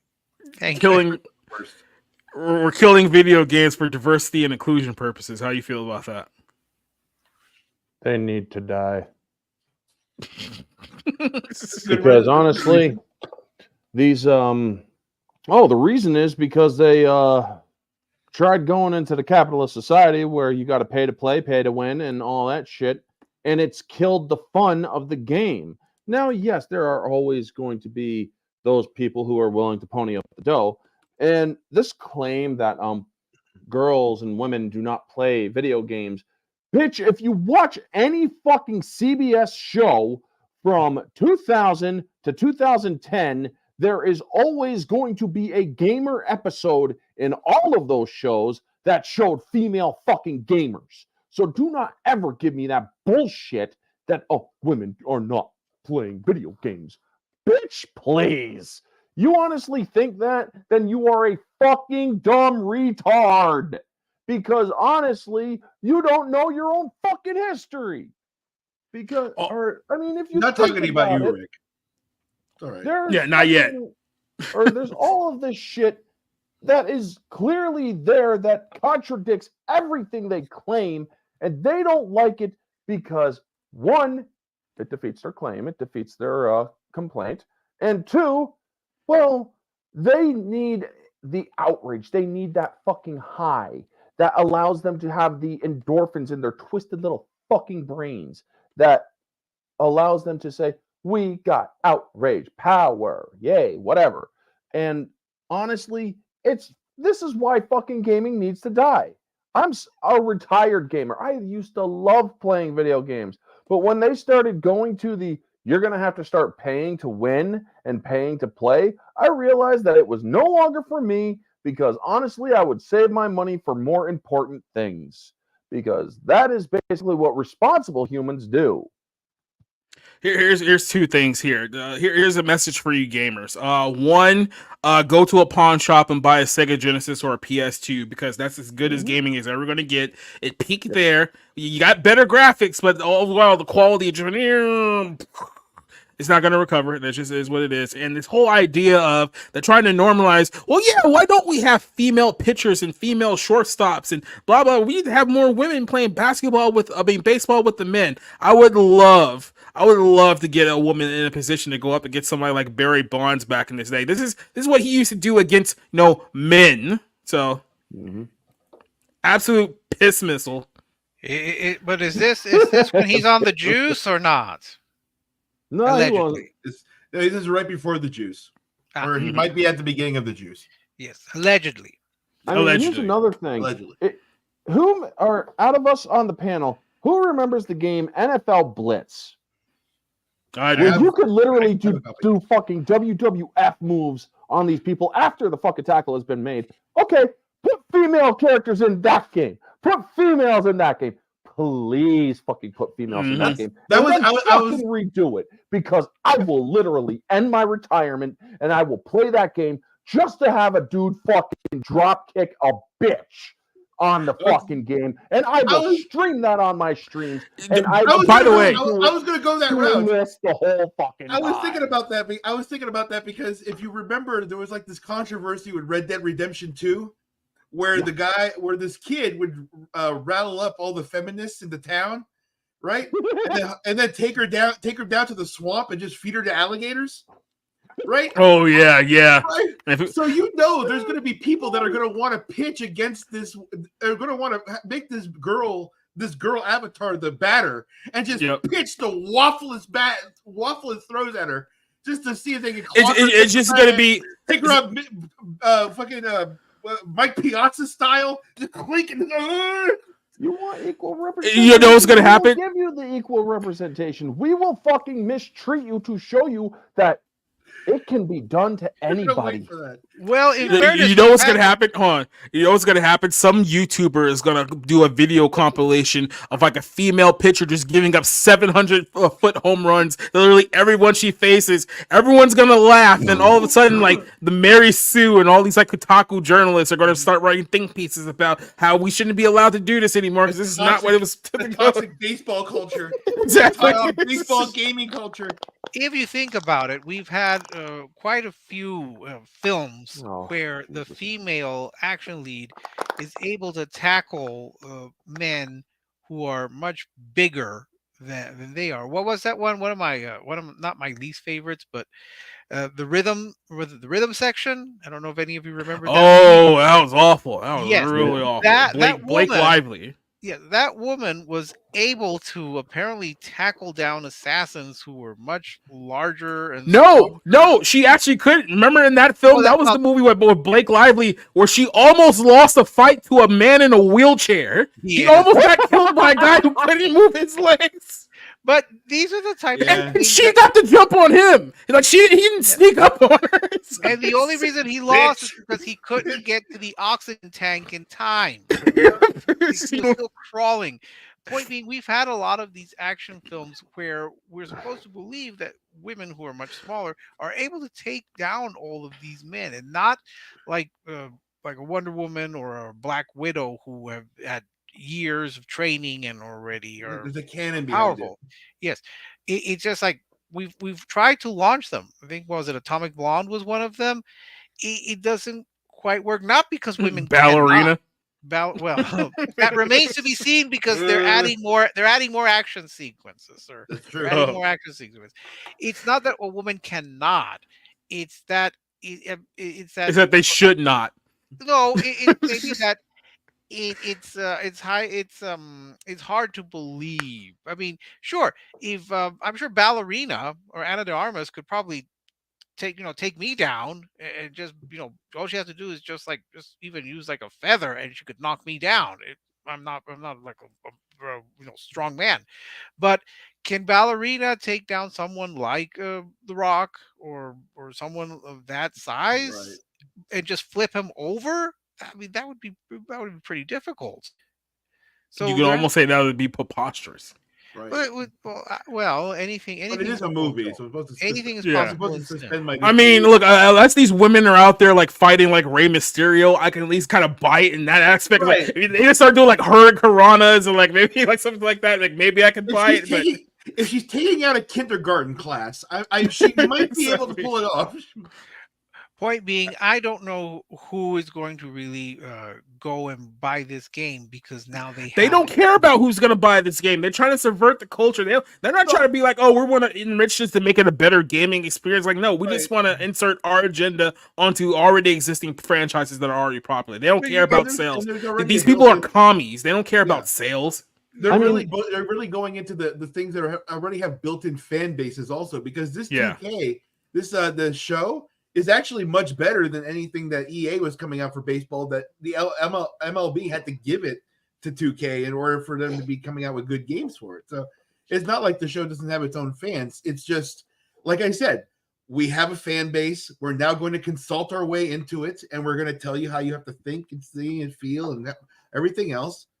And like I said, it's going to be tremendous. They're going to have to make a patch, next day patch, to make sure that girls aren't crying on the internet because they're getting thrown waffle pitches, and and their avatar is getting clocked in the head and doing the curly shuffle on the ground. Or even worse, they're playing online games and like the guy they're playing is just like beaming them in the head with a pitch. Right. Wham! I mean, what they really should do, if they really want real fucking equality, make a Dragon Ball Z game where you can create your own characters like female fighters and shit, and then put one of those bitches up against Broly, the legendary Super Saiyan. Not the one that was in Dragon Ball Super, but the one that was in Dragon Ball Z, where he literally grabs a kid's face and drags it through a fucking building. I want to see that kind of shit again. Or that way we can actually see real fucking equality with women in entertainment. If you really want to fucking complain about it, do not fucking complain when we give you what you want, but it's not the visual stimulus you notice you don't see a lot of push towards women hockey players anytime soon. You don't see that going down. That'll probably be the last domino to fall. But that's because they all get associated with Tanya Harding, and that gets into an issue. Imagine the first like women's hockey player, then like they throw the puck and immediately the guy takes off his gloves. Nah, Spence, I'm on my brutally honest shit. I didn't see that. I didn't even sketch that. Oh man, well, let's go over to another story here because this kind of parallels onto this. Andrew Tate did a interview or a podcast. I think it was like Friday, if I'm not mistaken. He did it Friday, and he was talking about MrBeast and kind of the state of MrBeast's YouTube channel. So, if you guys don't know, MrBeast, I guess, is the king of YouTube right now. He has like 240 million subscribers on YouTube. They gave him a trophy for 250 trillion views or something like that. It's an amazing amount of views. And like I said, I don't know if there's any other like YouTube channel that has more than him. Like I don't know if there's like some Indian music channel that has more than him. So I'm just assuming he's the biggest YouTuber on the platform right now. But the way that he kind of built his platform is that apparently he's rich and has a lot of money. So he does these like, I want to say game show style challenges or stuff like that, where you're basically just like give people like $10,000 or he gives away money a lot. That's kind of like the big part of like his gimmick. So as a result of that, there's a lot of people subscribe to him because they're thinking if he subscribe to him, then maybe I could be one of those subscribers that end up on his video and get a chance to win some money and stuff like that. So that's what he's essentially been over the last few years. And then there was a turn last year because his best friend Chris, who has been like a long-term member of the channel, last year he officially came out as transgender and did a video with one of the guys from Smosh. I don't remember his name. I think it's Anthony. But did his whole spiel of like, yeah, I'm a woman now. And what happened was that a lot of people were like, wait a minute, weren't you married with like a child? It's like now all of a sudden like you're transgender. We're supposed to be like okay with this. And I think before he even made that announcement, he was like, oh, me and my wife, we've been separated for a while, so we like our privacy, blah blah blah. But then he comes out like literally a couple months later. It's like, oh, by the way, I'm a woman. So it's like, how did you expect people were going to feel about this? It's like you were married with a kid and you essentially destroyed your entire family for the sake of your gender identity. It's like it isn't going to go over very well with you, but.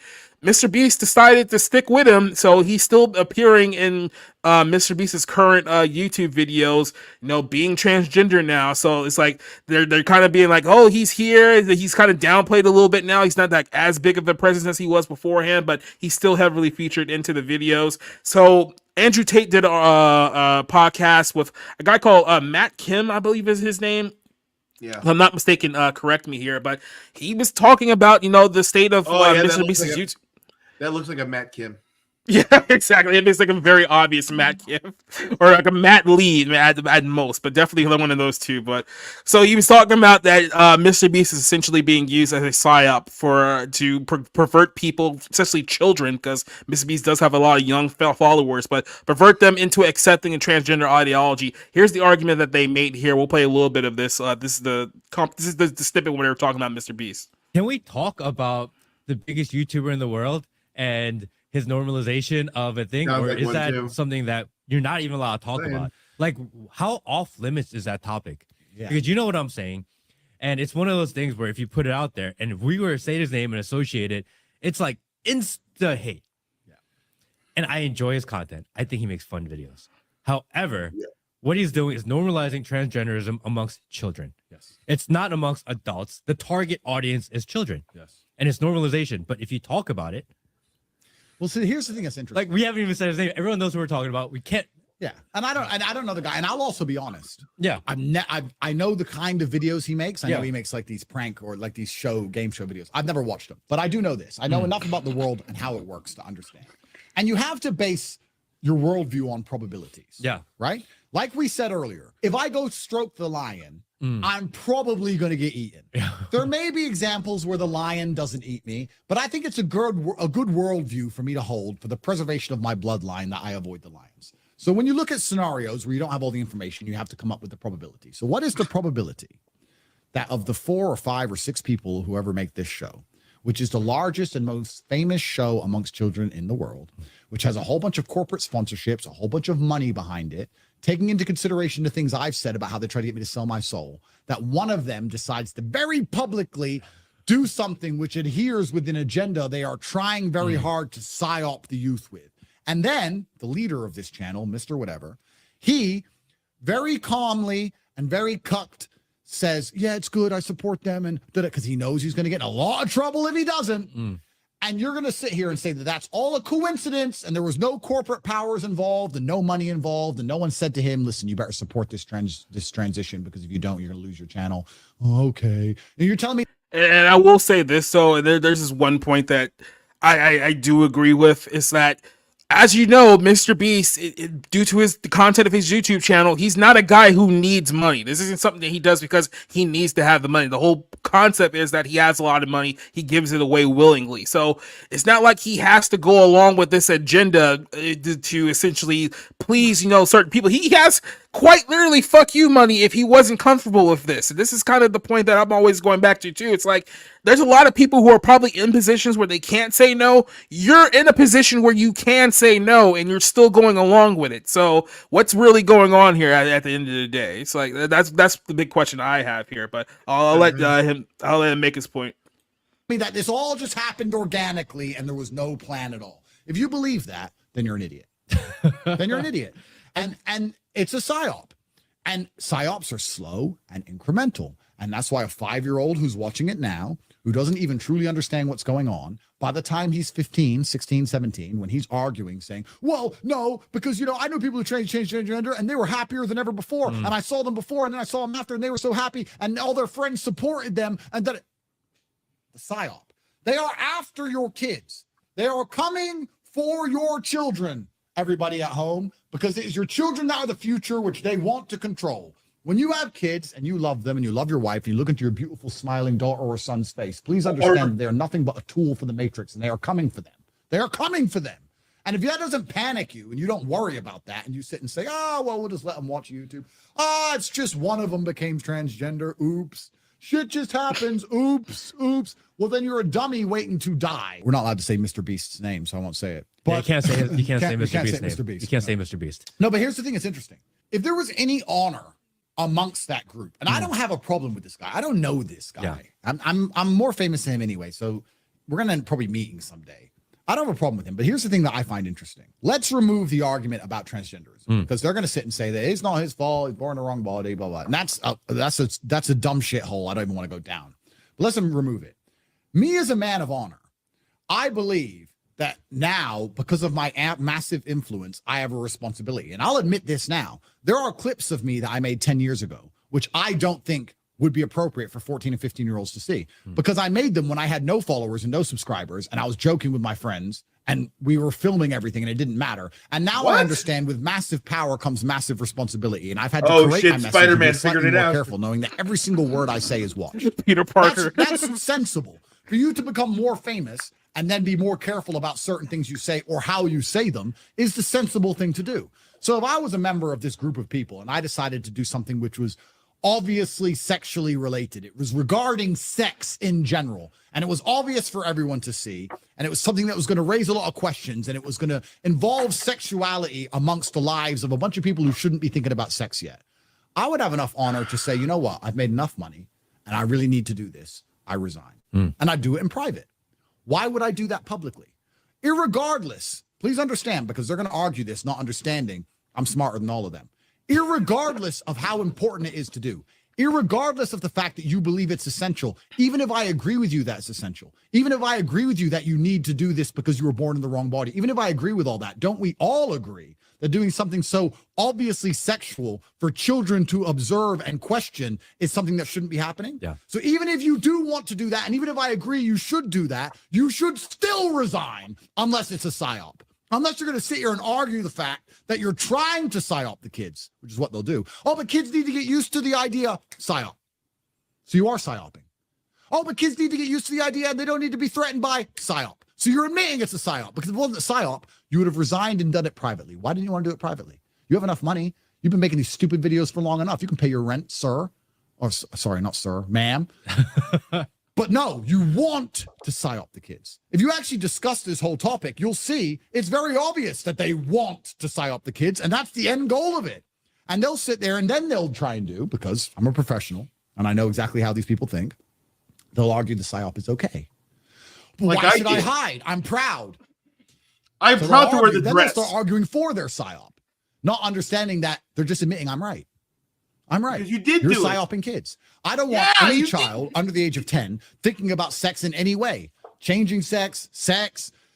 Unless it's your prophet, but then that's a whole other story. We'll pause it right there. But so I understand his argument and what he's saying here. I'm not even necessarily saying that he's wrong when he says that, because look, when I look at the whole MrBeast situation, it's funny too. MrBeast recently had like a channel that I believe is on Pluto TV or Tubi, one of those two. I'm not sure which one, maybe a little bit of both, but and where he's basically like just recycling all of his old like YouTube content. So you see like the content that he did like several years ago mixed in with the stuff that he's like posting like in the last few weeks. And you see Chris back when he was a guy, and you see like the content he's doing now, and then just mixed in with the content of now he's a woman now, his gender identity.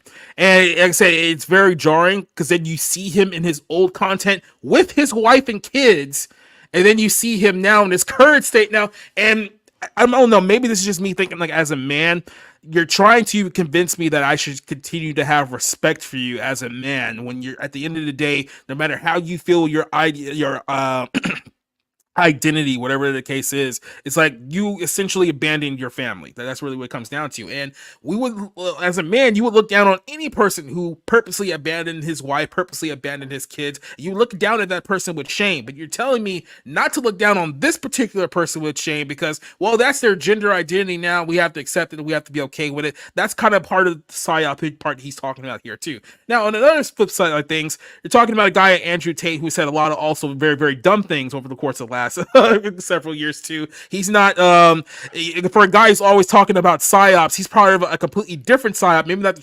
transgender one, but this whole red pill community nonsense has blown up over the last year. He's a very, very big part of that, and obviously we can talk about that one here for another day. But I'm gonna go ahead and start off with you, Eddie, because you're obviously a splitting image here for Mr. Andrew Tate. What do you think about his argument that MrBeast is basically using Chris as a tool to promote transgenderism to children? Well, for one thing, I'm much better looking than Andrew Tate. I probably get better women than Andrew Tate, considering the fact I'm over 100 pounds more than Andrew Tate. And I'd like to point out that I love that Andrew Tate still gives me content. So I can understand his point. I can understand the point of not wanting to have Chris show up anymore and all of that, because it is confusing. Like you said, it's really jarring to watch old content. I like MrBeast. I liked MrBeast actually long before he was giving away money. When he was just, a struggling channel, it was really, really good. It's really DIY it's a very DIY corporate company that he has going. Yeah. So to see that progression and to see Chris go from family man, from a goofy guy to family man to have kids, and then now he's transgender. It's really, I can see where it's really jarring. And if they continue to showcase Chris, I don't know if they probably should. I don't know if they should or not. I can see why you wouldn't want to, because it is that kind of jarring kind of thing, and it is that kind of weird feeling about it. But why also take away the guy's company? I mean, it's his business. I feel icky saying you can't go and earn money just because you happen to be different thinking than me. So. Yeah. But and look, I can understand it from this perspective too. I mean, look, obviously him and Chris were very close friends, were friends for a very, very long time. So all of a sudden, his friend just decides that he's going to be a woman now. All of a sudden, you're kind of left holding the bag because everyone's looking at you about, okay, what are you going to do about it? You're going to stand by him? You're going to allow him? Like, and privately, he's probably not too happy about it, because I've heard other stories about MrBeast kicking people off of his show based on things that they said and done in the past. There's apparently been people with like drug problems and stuff like that. So he will essentially cut people off of his show if they're a hindrance to the direction that he wants to go into. But now it's not someone who he's known for a short period of time. It's someone he's probably known his entire life. And he knows that there's a negative aspect to this, but it's like, how do you go about it? Because like I said, if you do get rid of him, everyone's going to be like, oh, MrBeast kicked him off the show because he's trans. He must be a transphobe. And now all of a sudden he has to, his empire is at risk because his friend did something that he may or may not agreed with. And Andrew Tate has no friends. He has nobody to fucking depend on. Hey, he has his brother. His brother didn't even like him. His brother grew hair. His brother doesn't even like him. He tries to make himself look completely different from his brother. They're not they have nothing going for themselves other than putting on dresses and convincing boys that they should be men by putting on dresses and convincing themselves that they're really men. I don't understand the whole process that he has going there, but I'm going to side with MrBeast on this just because he happens to have a very altruistic thing. He's saving people. He just put a whole wealth system in Africa and then the government complained about it. Mm-hmm. So, this guy is trying really hard to change the world for the better. And here comes Andrew Tate, who claims to be as big as MrBeast. I'm sorry, Andrew. The 9-year-olds care more about MrBeast than the 15-year-olds that subscribe to your cross-dress channels. So it's just cross-dressing more than meets the eye. Uh-huh. So, I don't know. I like Chris, though. Chris is actually a nice guy. He seems like a really nice guy. It's sad that he turned into a woman all of a sudden. Yeah, I mean, I don't know. Clearly, he's been dealing with I'm sorry. I'm psyoped. I'm sorry, Andrew. I'm psyoped of thinking like this, thinking of letting a guy just wanting to be who he is and letting him want to live the way he is. I'm sorry. I'm being psyoped. And I'm trying to I would say this. I would probably care less about him transitioning into a woman if he was just single. If he just wouldn't be like, oh, I'm a woman now. It's like, whatever, dude. That's your decision. But like I said, the fact that he pretty much destroyed his family and his marriage, and it's like, do you remember when you used to be a father to your child? Remember that whole thing? I know you're trying to be like, oh, you're a woman now. It's like, there's a kid who's probably now going to have to deal with so much other, emotional abuse because of your poor decision. That's kind of the sticking point with me. It's just the other people involved more directly than Chris himself. So, Rick, what do you think about this whole situation? My life was pretty good when I had absolutely no idea who any of these people were. Andrew Tate, MrBeast, and Chris Tyson. I literally have never heard of MrBeast until now. I have obviously never seen his channel. I barely know who Andrew Tate is. I understand that he was normally I would call BS on you saying that, but I know you're kind of a square, so it actually does make sense when you say it. Yeah. So yeah, I believe it. And Andrew Tate, I think all I I know envy is that you. he was arrested in Romania for like having some sort of harem or something like that. I don't know. So It was a little more than the harem, but yeah, I get it. I don't know. I don't know who any of these people are, and I don't understand why anyone really cares. This whole story just seems so absolutely insane. You've got this man who, you see, all this time I thought Andrew Tate was British. I'm assuming he's American. No, he's British. He's I mean, British? he was born in Britain, but yeah, I think but- he's currently in house arrest in Romania right now, but he was living in Dubai before he got arrested. So I don't know the appeal of all of these people. I there's not much I can contribute in that.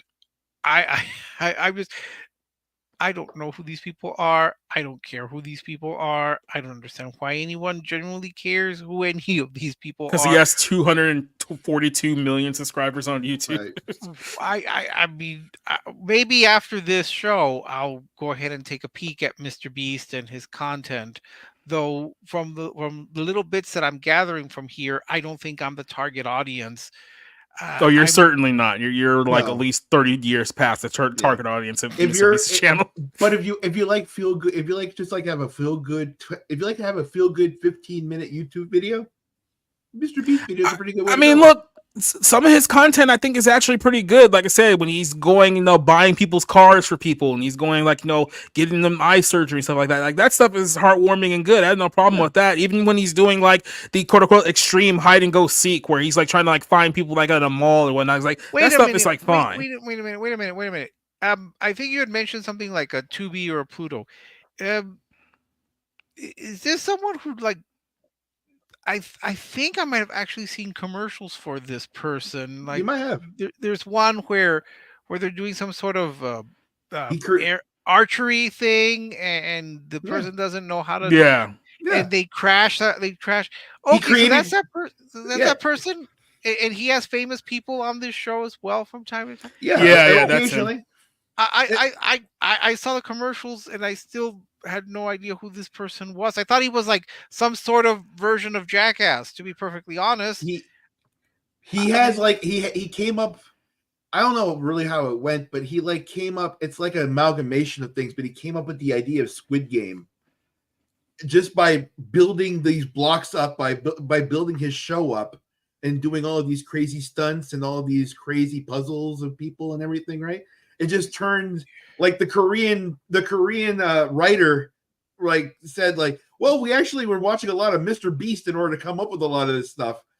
Yeah. So he was. So that's MrBeast. So in case you haven't seen his face here before, that's him, the one here in the black shirt and the cap. So I mean, I think I've seen the commercials for that show or that channel.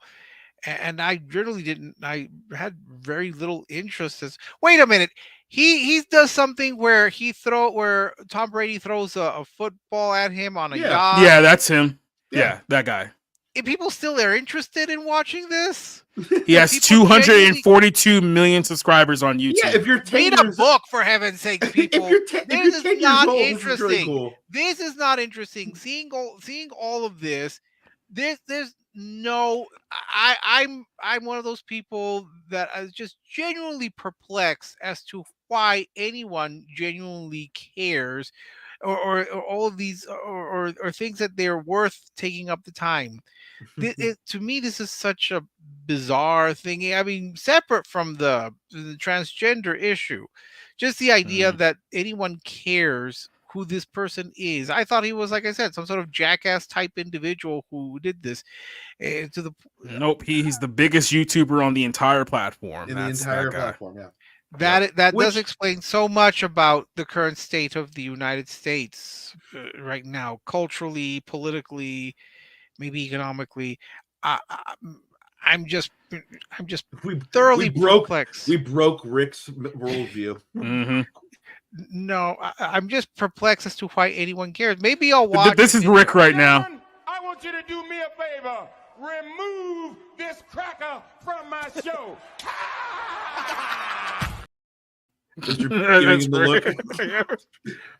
And then I'm just thoroughly perplexed by all of this.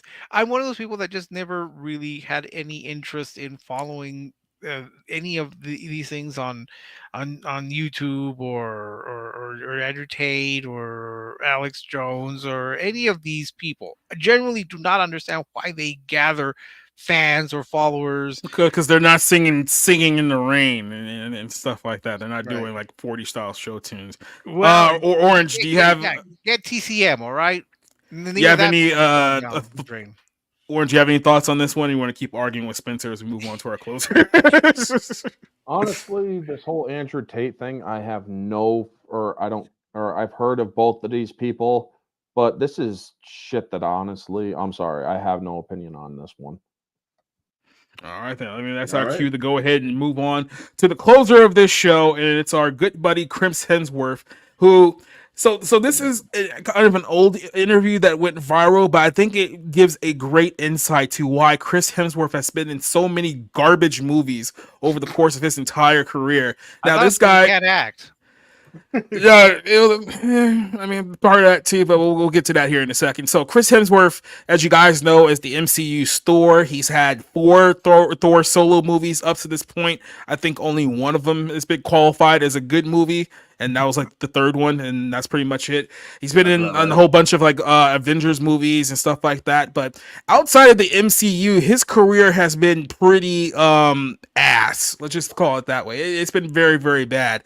The only movie that I give him any credit for is the first Extraction movie, and the reason why I don't put over the second Extraction movie is because they pulled away too much focus away from him and tried to put it on these other characters that nobody cared about, and that took the whole movie down. But outside of that, he's been in some really, really bad films. Like if I were to pull up like his filmography right now, you probably remember him in the 2016 Ghostbusters reboot.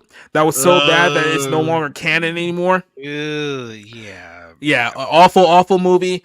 He was also in a film called Black Hat. That movie was bad, not good at all. Yeah. He was also in a film called Bad Times at El Royale, another movie that didn't go over very well with people. He was also in a little film called Spiderhead, which we talked about here. I actually thought Spiderhead was good, but then again, we're talking about a movie that's not very good in the grand scheme of things. And also, don't forget, he was in Snow White and the Huntsman. He was in the first one. I think he returned for Winter War as well. So he was also in those movies, and both of those movies flopped. That's a completely different conversation here. Then he also is going to be in the new Mad Max Furiosa movie that's coming out here in a couple of weeks too. So if you guys realize here that a lot of the movies that he starred in, oh, by the way, Men in Black, the one with Tessa Thompson, he was in that film too. International, but a lot of these movies that he's starred in is because they're movies with, let's just say, strong female leads. And he went on and did an interview with Radio Times a while back ago, and he kind of gave an insight into why he's picking so many of these terrible movies. Is because self-admittedly he is a male feminist. So if you want to know where his allegiances lie, he said he admitted to being a male feminist. He talked about it. He says, "My mom is a big male feminist." Explain. Sorry, big. My feminist. mom is a big male feminist. Oh man, clip that one out. Clip that one out. Chris Hemsworth's mom is a big male That's feminist. gotta be a short. It's gotta be in a short. Oh man. Anyway, let's try that one again. My mom is a big feminist. My mom is a big feminist. I think my views on things as far as respect for women and go on, it came from my mom. My dad was a very balanced, very respectful, and a lot of things to do too. There were huge positive influences on my life. So then he kind of talked about, picking these roles that have, strong female badass characters, as he says. And he said that he got attracted to doing a lot of these movies because he went to work with people like Jessica Chastain and Tessa Thompson and Emily Blunt and Charlize Theron. He said that the strength of these 3 women in their performances and their heart and soul, they have blended through their characters. He explains, Hemsworth believes that there's a historic imbalance in the way that men and women are portrayed in Hollywood films. He also believes that movies with female leads are important to create cinematic imbalance, or cinematic equity, I should say. He says that the balance has been heavily tipped in men's direction. There are about 7 to 8 male superhero films, and there's 1 female there. I think that's the opposite. He also said that he supports getting involved in projects that push for gender equality, but the problem is those films are not winning him any favors at the box office, because if you look at a lot of these films that he's done, they have crashed over and over and over again. And here you got another one that's coming up here. Like I said, the Furiosa, which was the character that was based on Charlize Theron's character in Fury Road. Now it's being played by Anna Taylor-Joy. By the way, this budget, it's already at $230 million production, which means that this film is going to have to make close to $750 to $800 million at the box office just to break even. Now, isn't that more than Dune? Yes. Dune Part 2 million to break even. No, it's going to need more than that, because you have to remember that they need a percentage of the box office receipts. So their actual break even is probably going to be somewhere about $750 to $800 million. And by the way, Dune Part 2 only had a production budget of $190 million. So $40 million less than this upcoming Mad Max film is going to have. And it's basically Anna Taylor-Joy and Chris Hemsworth are the only two main characters in this entire movie that we know of so far. So good luck to them, but it seems like Chris Hemsworth is basically around the corner to another massive box office bomb. He just had Love and Thunder do pretty poorly at the box office beforehand. Like I said, Men in Black, another box office bomb. Ghostbusters 2016, The Huntsman Winter War. Like, outside of the MCU, his career really has not gone much anywhere, and it's because it seems like he's intentionally picking out terrible movies to star in. So Rick, I'll start this one off with you. What do you think about Chris Hemsworth's comments here about his identity of a male feminist causing him to pick bad roles? Well, first, he can't act. Second, this reminds me of what was it Quentin Tarantino said, that they don't go to see Chris Hemsworth, or in this case, Chris Hemsworth, they go to see the character Thor. So he's never been a draw. There's never been the idea that, oh, I'm going to go see the Chris Hemsworth film. He's only popular because he's Thor, and he's a big man and pretty, I guess, pretty popular as Thor, but not as Chris Hemsworth. I'd like to see him play like Shakespeare or do a costume picture and see what happens. As for the idea that women, that there's been a gender disparity, first off, again, I know you guys don't really like it when I bring back older movies, but you see older films like with Joan Crawford and Bette Davis and Gene Tierney. Those were big stars, and you could have that type of film again if you actually had the writers and the directors that you had back in the day, not whatever you have nowadays. So this idea that that men or that people won't go to see a woman-led film, yeah, I mean, you watch something like The Women, which was nothing but women, the whole title there. You can do it. And you look at something like the Ghostbusters, that was really bad. And it wouldn't have mattered if historically bad. Yes, but it wouldn't have mattered. And this is what I discussed with my late friend Fidel. It wouldn't have mattered if it had been men who were playing the Ghostbusters. It was still bad because there's no script. It was just terrible. And he was terrible in it. He played a stereotype himself as the himbo, this completely thoroughly stupid man who really could not function.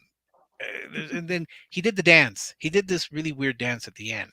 And I mean, did this man not look at this and say, this is good? Okay, so kind of to wrap up, if he's picking scripts, if he's just selecting film projects based on, quote, the female character, he's selecting projects that will diminish his character, which is a very curious direction for an actor to take. At this point, go into producing and produce films, go into directing and direct women, although I doubt that, at this point you should let a woman direct. But no, look, take care of your career and take acting lessons. And if it's any comfort, your brother Luke cannot act either. So Liam, not Luke, or Liam, Luke, they're all the same. They're none of them. Liam, Luke, Joe, Bobby, they're all in the same. White people are named the same thing. Oh, they're white people from Australia. That's all we know about. That's all that matters. All these Aussies, they can't act. So I mean, all the Hemsworths, Luke, Liam. Well, to be fair, they cast him because women love him with his shirt off. They didn't cast him for his acting abilities. So that's kind of how we got in this whole thing to begin with. So, but again, look, he's not a draw, and he really should focus. Look, no actor should focus on exterior matters. An actor or actress should focus on his or her career and advancing it, not on whether or not this will appeal to some sort of male feminist, like his mom, apparently. So I would just argue, cater to your career and accept roles that will benefit you and showcase your lack of acting range. Eddie, what do you think about this story? I think I just lost my testosterone may have dropped like 30% hearing all about Chris Hemsworth saying how much of a male feminist he is. For what it is, I think he's playing. I think as a man, I don't want to associate his stupidity with like being, a young guy or whatever, himbo. But maybe as a man, he's like thinking long term. Like men age as wine, right? You get older, you get more dignified, much more robust, more rustic. He's gonna have those. He's gonna have some Chad features, like Harrison Ford kind of Chad features, when he's like hitting 50, 60 years old. Yeah. So he might be like aiming to be like a very as Rick would like maybe appreciate a little bit of a Clark Gable type of thing, or an older kind of gentleman that looks good and maybe the foible to women. This is a curious thing when it comes to Clark Gable. He was in a movie called Red Dust in the 30s, and they remade it called Mogambo in the 50s. Frank Sinatra wanted that part, and he was nudging his wife, Ava Gardner, to get that part. And he at one point said, "Well, who's playing the Clark Gable part?" Ava looked at him and said, "Clark Gable." So, I mean, right. There's a difference. There's a difference. But Chris Hemsworth, he really, again, I don't understand why he doesn't focus on his own career, or if he he's wants dying. if he wants to promote women in film, be a producer. He is a producer. He actually, if you remember, he produced a film called Interceptor for Netflix last year. He was part of the production for that one, and his wife actually stars in that movie. His wife is, I would say, Elisa Patsky, but she was like the star of that film, and it's basically just like a female action movie. So she's Chris Hemsworth's wife is from Fast 5. She's the cop. She's the cop that Dom had that illegitimate child with, if you remember in the recent. The one that got killed off? What you're trying to say is she's family. Yeah, the one that was killed off. The one that was killed off? The one that was killed off by Furiosa? I mean... Yeah. Well, okay. That's how family do. Like literally killed her wife in one movie and then is going to star in her film in the next movie. That's how we roll. Orange Hat. I hope for what it is. No, he really is a himbo. I have nothing else really to say. He really is just like a big clod of beauty, a very masculine. I mean, I'm attracted to him. I'm attracted to a beautiful man, so I can see how he's attractive. But he really is nothing but a himbo. He was a himbo in Ghostbusters. This is a man who literally couldn't answer the telephone. He could not. You know what? We need to bring back bimbos. We really do. We were a much better nation when bimbos were like a thing. Like even Neo asked the question here: who has bad track record, Chris Hemsworth or Dakota Johnson? Dakota Johnson is a complete airhead, but because she's such a complete airhead, I actually like her unironically. Versus Chris Hemsworth, who's just like an oozing douche. I think that's probably the best way. Dakota Johnson picks projects that she thinks will be successful. Chris Hemsworth picks projects based on how it will play, for the female characters in the film. There's a difference, if I understand what Chris Hemsworth is saying. What do you think about this? The whole thing is, Chris Hemsworth has already admitted that he is on borrowed time. He has a degenerative brain disease, I do believe, that is going to eventually make it so he can't do movies anymore. Now, him being a feminist, I don't know if that's due to the cause of his degenerative brain disease, but maybe it is, maybe it isn't. However, this man says that he picks all these bad movies because he's a male feminist. The problem is these movies have the potential to be a lot better, but it's because of the things that are not, or that he is not a part of, like the choices of writing, the choices of how the director directs and whatnot, that these movies turn out to be less than quality. Now, he has done some movies that are actually good. He has done some movies that are quite shit. A lot of people give Thor 2, The Dark World, a lot of shit, but actually, when it comes to objective quality, Thor 1 and 2 are actually infinitely better than Thor Ragnarok and Love and Blunder. He only I don't know if I can jumped- agree with that one. No, Now, come on. I'm not a big Ragnarok fan, so don't take this as me like defending Ragnarok. I just think that those first two movies are way worse than Ragnarok. I had to Well, literally that is look your up my opinion. review. I had to look up my review of The Dark World But- to even remember that I'd seen it. As for other movies that he has been in, like the 2016 attempt at a Ghostbusters film, he played a part that maybe he did agree with him, maybe he didn't. However, that part was basically meant to insult not just him, but the entire male species as a whole. Now, do I think that it's bad being a male feminist? Depends on what generation of feminism you're talking about. Now, if you're talking about first wave feminism, there is an argument to be made that maybe that is a good thing. First wave feminism only asked for women's equal opportunities and equalities, where second and third wave feminism and everything afterward kept on going towards superiority. Women and men specifically are equals and opposites, and as well unequal all at the same time. Two or multiple things can be true at once. Men can be better than women in some things, and men can be inferior to women in other things. Women can take more pain than men. That is scientifically proven fact. And men can lift more and physically do more than women. That is also scientifically proven fact. But if this man is now saying that he wants to bolster up women, then do that on your own time. But also, if you want to bolster your own or your own reputation in Hollywood, do as Rick has said, focus on yourself, and maybe you might actually get a little bit more respect. Honestly, I think that he did all right as Thor in the first two movies, and unfortunately, he was given bad direction in Ragnarok and Blood and Blunder. By David Cohen. Well, yeah. Well, they admitted they hadn't read any of the comic books, so that too. But honestly, I thought that he did okay in Men in Black. That even as bad as that movie is, I thought that he actually did a decent job to a degree in it. Now, unfortunately, he jumped on the feminist train in that movie as well, but there were certain scenes that he was actually quite good in. Now, I think that mainly the man is basically self-destructing in a way because of what is going on in his personal life health-wise.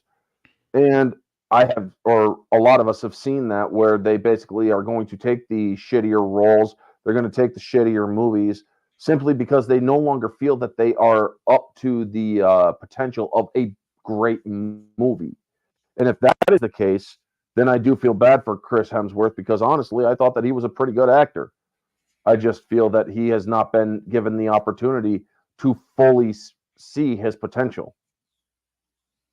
Yeah. And for those who don't know who what Orange is talking about here, I think it was fairly recently, maybe a couple of years ago, that it was announced that Chris Hemsworth had essentially inherited a gene that makes it highly likely that he'll develop Alzheimer's as time goes on, because both his grandfather and I believe his mother too had suffered from it as well. So they said the likeliness of him eventually developing Alzheimer's is very high based on his genetic pool. So that's what he's referring to. That doesn't mean he has it like right now, but just saying that, as the time that goes on, it's likely that he will develop it. So. And he is living with that worry every day of his life. But also, there are people who could put that out of their lives and actually get on the business at hand.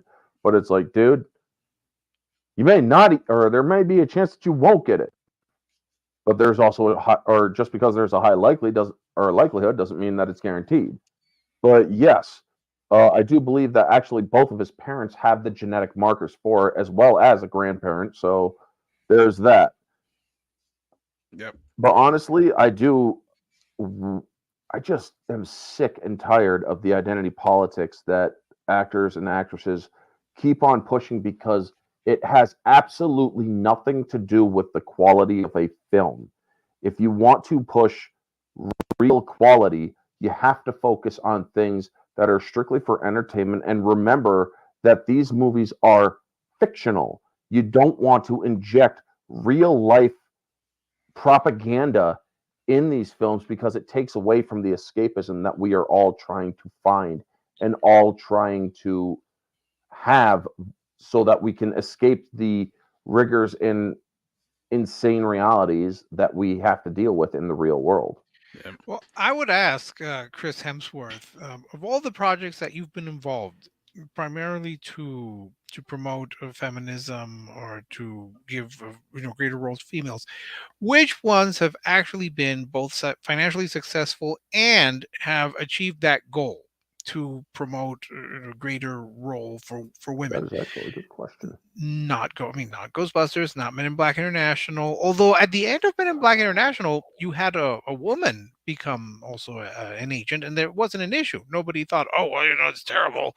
Well, there were female agents in the original Men in Black ones as well. Exactly. It was just a title. It was not, like no women allowed. So which ones have been successful? That's my question to Chris Hemsworth, both as an actor and I presume as a producer as well. Which ones have met your goals? If you haven't, it's then the fact that you pick lousy material and you can't act. And to be fair here too, it's like, keep in mind, like none of the other MCU actors who have been involved, I guess with the exception of Robert Downey Jr., but then again, Robert Downey Jr. had a legacy before he played Iron Man, so he's kind of an exception to that rule. But none of these other people have done particularly well outside the MCU either. Like Chris Evans hasn't really done much of anything except for being in a couple of bad movies ever since he stopped playing Captain America. Scarlett Johansson, her big claim to fame is that she sued Disney at the Black Widow release and hasn't really done anything else since then. I know there's like a couple of other people, like Mark Ruffalo, I guess maybe because he got nominated for that terrible a job. Yeah, exactly. Quite literally on social media. Please make Hulk part of the MCU again. Oh, come on! You don't think Tom Holland has had a great career after being a Spidey? The only one that did we not just mention that he had to take a year-long break after getting booty gooed in his last movie role? Do you call that a great uptick from Spider-Man? The only actor who is continuously, the only actor who has honestly had any sort of respect afterward or after their tenure in the MCU, I do believe is Chris Pratt. Chris Pratt and Robert Downey Jr. Yeah, because to be fair, Chris Pratt has been associated with a couple of other franchises outside of the MCU, which has kept him like in power too. Like I say, he has Jurassic World outside of that, and apparently they're doing another Jurassic World movie that's in development too. So he has that to fall back on. He's the voice of Mario now. Yeah, I think there's another movie that he's involved with it too. He's also going to be the voice of Garfield. Yeah. Yeah. No, I mean, like, it's sad that, like, that could have. I totally see where, like, for what it is, I can see where Chris Hemsworth being a male feminist is, like, he's like, I can see where it works out, because I used to kind of like hit on girls sometimes. You got to be a little bit of a feminist in order to get a girl interested in you. You know, you gotta play that game every once in a while. So I can certainly see that by being a male feminist, he probably does. Every man's a feminist until morning hits. Right. So at least until the cab is ready to call. So I got to give it to for what it is. I think that might be. I want to give him the benefit of the testosterone doubt and say that might be a little bit of a hint of it. So you know who else is a male feminist, Chris? My mom.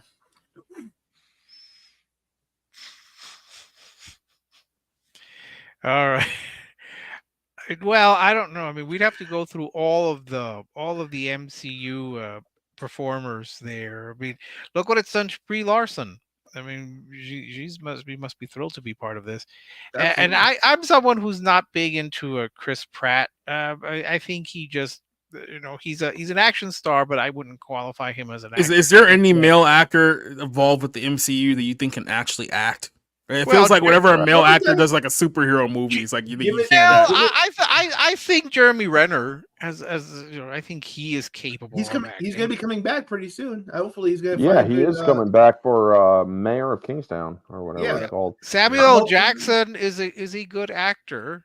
I don't know. I'm hoping that Robert Downey Jr. is he's going to win an Academy Award pretty soon.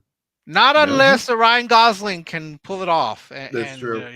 And sweep in. He'll be singing, so there's that. Thank goodness, I totally forgot about that. I might have a reason to watch at least that segment. Because I hopefully will be highly intoxicated by that point. Well, any final thoughts on this one before we wrap things up here for the night? He's not doing himself any favors by picking projects based on what it his does mom to his male feminist mom. He needs to pick parts that will further his career, and again, go into producing.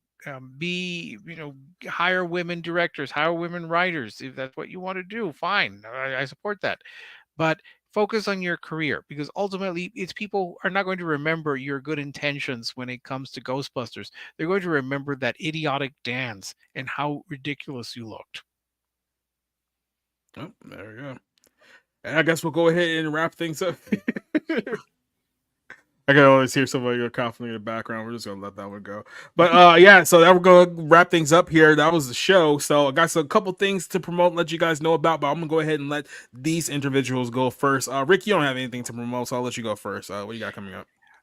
Well, I've got reviews. I'm not Asian. I've got Dune Part 2 to watch again. More reviews. Wait, you didn't get enough the first time? There's never enough Dune in my life, sir. Mm. And more reviews, and that's pretty much it. And just waiting for the Academy Awards. So I gotta go and buy some alcohol and try to be completely sloshed by the time Billie Eilish accepts her second Oscar. Yeah, I still got to figure out what we're going to do about that Oscar stream, because I know it's coming up, but it's like I don't even really want to. You know who Billie Eilish is, but you don't know who MrBeast is. That's really strange. Well, of course I know who Billie Eilish is, because she already is an Oscar winner, and apparently she, Yeah, that's what it is. Sure. Yeah. Okay. Well, outside of that, Orange Hat, what do you got coming up? Well, March is ones versus twos with my Tuesday theme streams. I just did 300 versus 300 Rise of an Empire. Next week is going to be The Shining versus Dr. Sleep. Also, this month with my friend Jade Shadow, Mara, and I, we're going to be discussing Leprechaun and Leprechaun 2 for the ones and twos, and 13th Warrior and 47 Ronin for the singles. I do Orange Hat Uncensored on Fridays, where I give my more political opinions, and Sundays is the weekly recap. Last week's I covered mostly Alec Baldwin news. Most of my content will be Alec Baldwin or Hannah Gutierrez Reed related when it comes, or as the news drops about that stuff. I do feel that it is important that that news comes out and is reported on. And other than that, let's see here, what else? Nothing else that I can think of except for writing down more stories, because I just finished my Dark Marvel story. So if anybody wants a copy of that, let me know and I will send them a copy in DMs on Twitter. All right, then. Jumping over to this individual over here, what you got coming up, Eddie Broad? What is up, everybody? Let's see. What do I have? Over on phantompulse.com, we're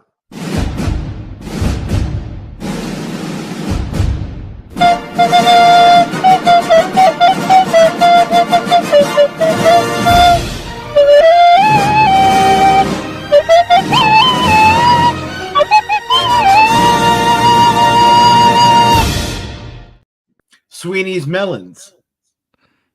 So nice. I did that to the Pete post. It's on. We have it on the short too. It was hilarious. Then it was hilarious. Let's see. Well, we're covering big time the Sweet Baby Inc. Stuff. That's like being a big trender. So we're gonna keep covering that. If you want to catch our news there for that, that's good. Fanthepulse.com. Also, let's see. I put in a couple of articles the other day about them dropping out of the Star Wars Respawn game. They're no longer going to have a first-person shooter based on the Mandalorian. How cool would that have been? But apparently EA doesn't think that's a good idea, so they're going to drop that. Of course not. Yeah, and let's see what else.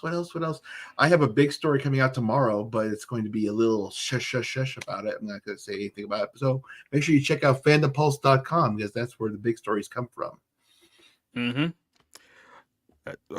Well, for some reason they blacked out on me. Oh, there we go. I'm trying to say, I'm trying to put it over to me. And it's like, well, it went back. And then letting you guys know what I got coming up over here. This is going to be a busy week. It actually just hit me how busy my week is going to be because tomorrow night, me, Spencer, and Cider are going to be on the 01 podcast for Mounting. I got 2 articles coming up on the pike over there. I'm working on transferring over my last couple of articles on the Society Review site. I've been talking to a few people over the last couple of weeks about plans that we have with that going on right now. I don't want to spoil anything too much, but it's actually some pretty exciting stuff that we're going to be working on, and I'm really trying to focus on hammering down a direction for that one. I think it's going to be very satisfiable because there's a lot of things, even on these shows, I don't get to talk about that I want to be able to talk about over there. So working on that one right now. This coming Friday, if you guys have been here for the Friday Night Movie Club long enough, you know exactly what I'm talking about. Tremors has been on our wheel for 2 years. We've never actually landed on Tremors. Last week, we finally landed on it. So this Friday night, we are finally going to watch Tremors live on person. It's going to be on Rumble, Twitch, and on YouTube. I'm sorry, on X, I should say. That's all coming up this Friday night. So definitely want to be over there. Except we've been waiting for this for 2 years, and it's finally going to happen. Then Saturday night, I'm going to be doing a UFC stream again. So we'll be back talking about fights and just answering random questions. Basically the same thing that we did a few weeks ago. That was fun. So we'll be doing that back on Saturday night. Then on Sunday night, myself, Rick, and Rob are going to be back here because guess what? It's Oscars time, which means that we have to do an Oscar stream. So that means now I got to go to the store and get some alcohol and sit through 3.5 hours of a bunch of pretentious satanic celebrities winning awards for the films they probably didn't deserve to be in to begin with. So yeah, then that's only half the ring. So then I got Monday's show.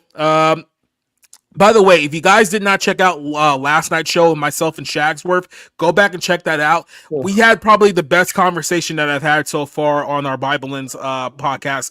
That's why we had a great conversation. Go back and check that out. We talked about, like I said, our upbringings, kind of where we're at right now. Very eye-opening stuff. Some stuff that we don't get to reveal here on these shows because they're a little bit more personal. So I really enjoyed the conversation with Shagsworth. Hopefully I can get him back on here in a couple of weeks because we do need to catch up on part 2.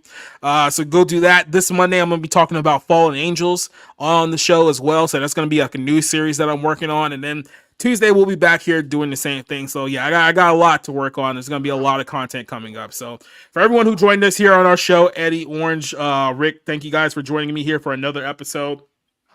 To everyone here in the chat who sat with us throughout this entire program. Who else we had? Spencer, Vanya, Boba Fett, Neozoic, Terminator, Morris, Rooftop Korean, Dante, Sean. Everyone who joined us here on the show tonight, thank you guys very much for joining us for another Tuesday. We better see you on Friday night for Tremors. I waited 2 years for this, so your ass better be there. And then if not, we'll see you on Saturday or Sunday or Monday. I'm going to be doing a lot of streams. I'm probably going to be doing like 5 straight days of streams, so you'll have a lot of content for me at the next few days. But until then, adios, goodbye, see you later, outro. It's over. Go home.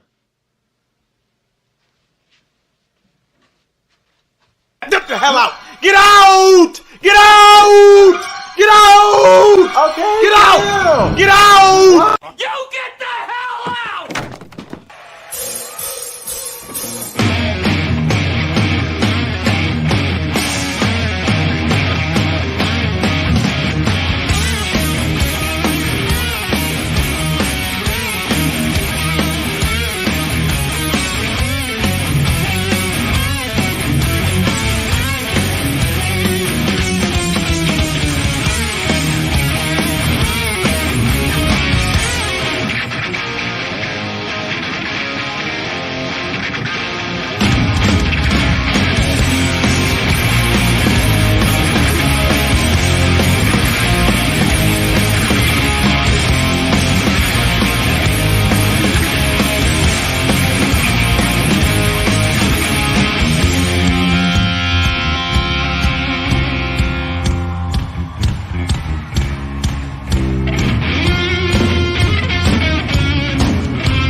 Never mind who you thought I was. I'm Rick James, bitch.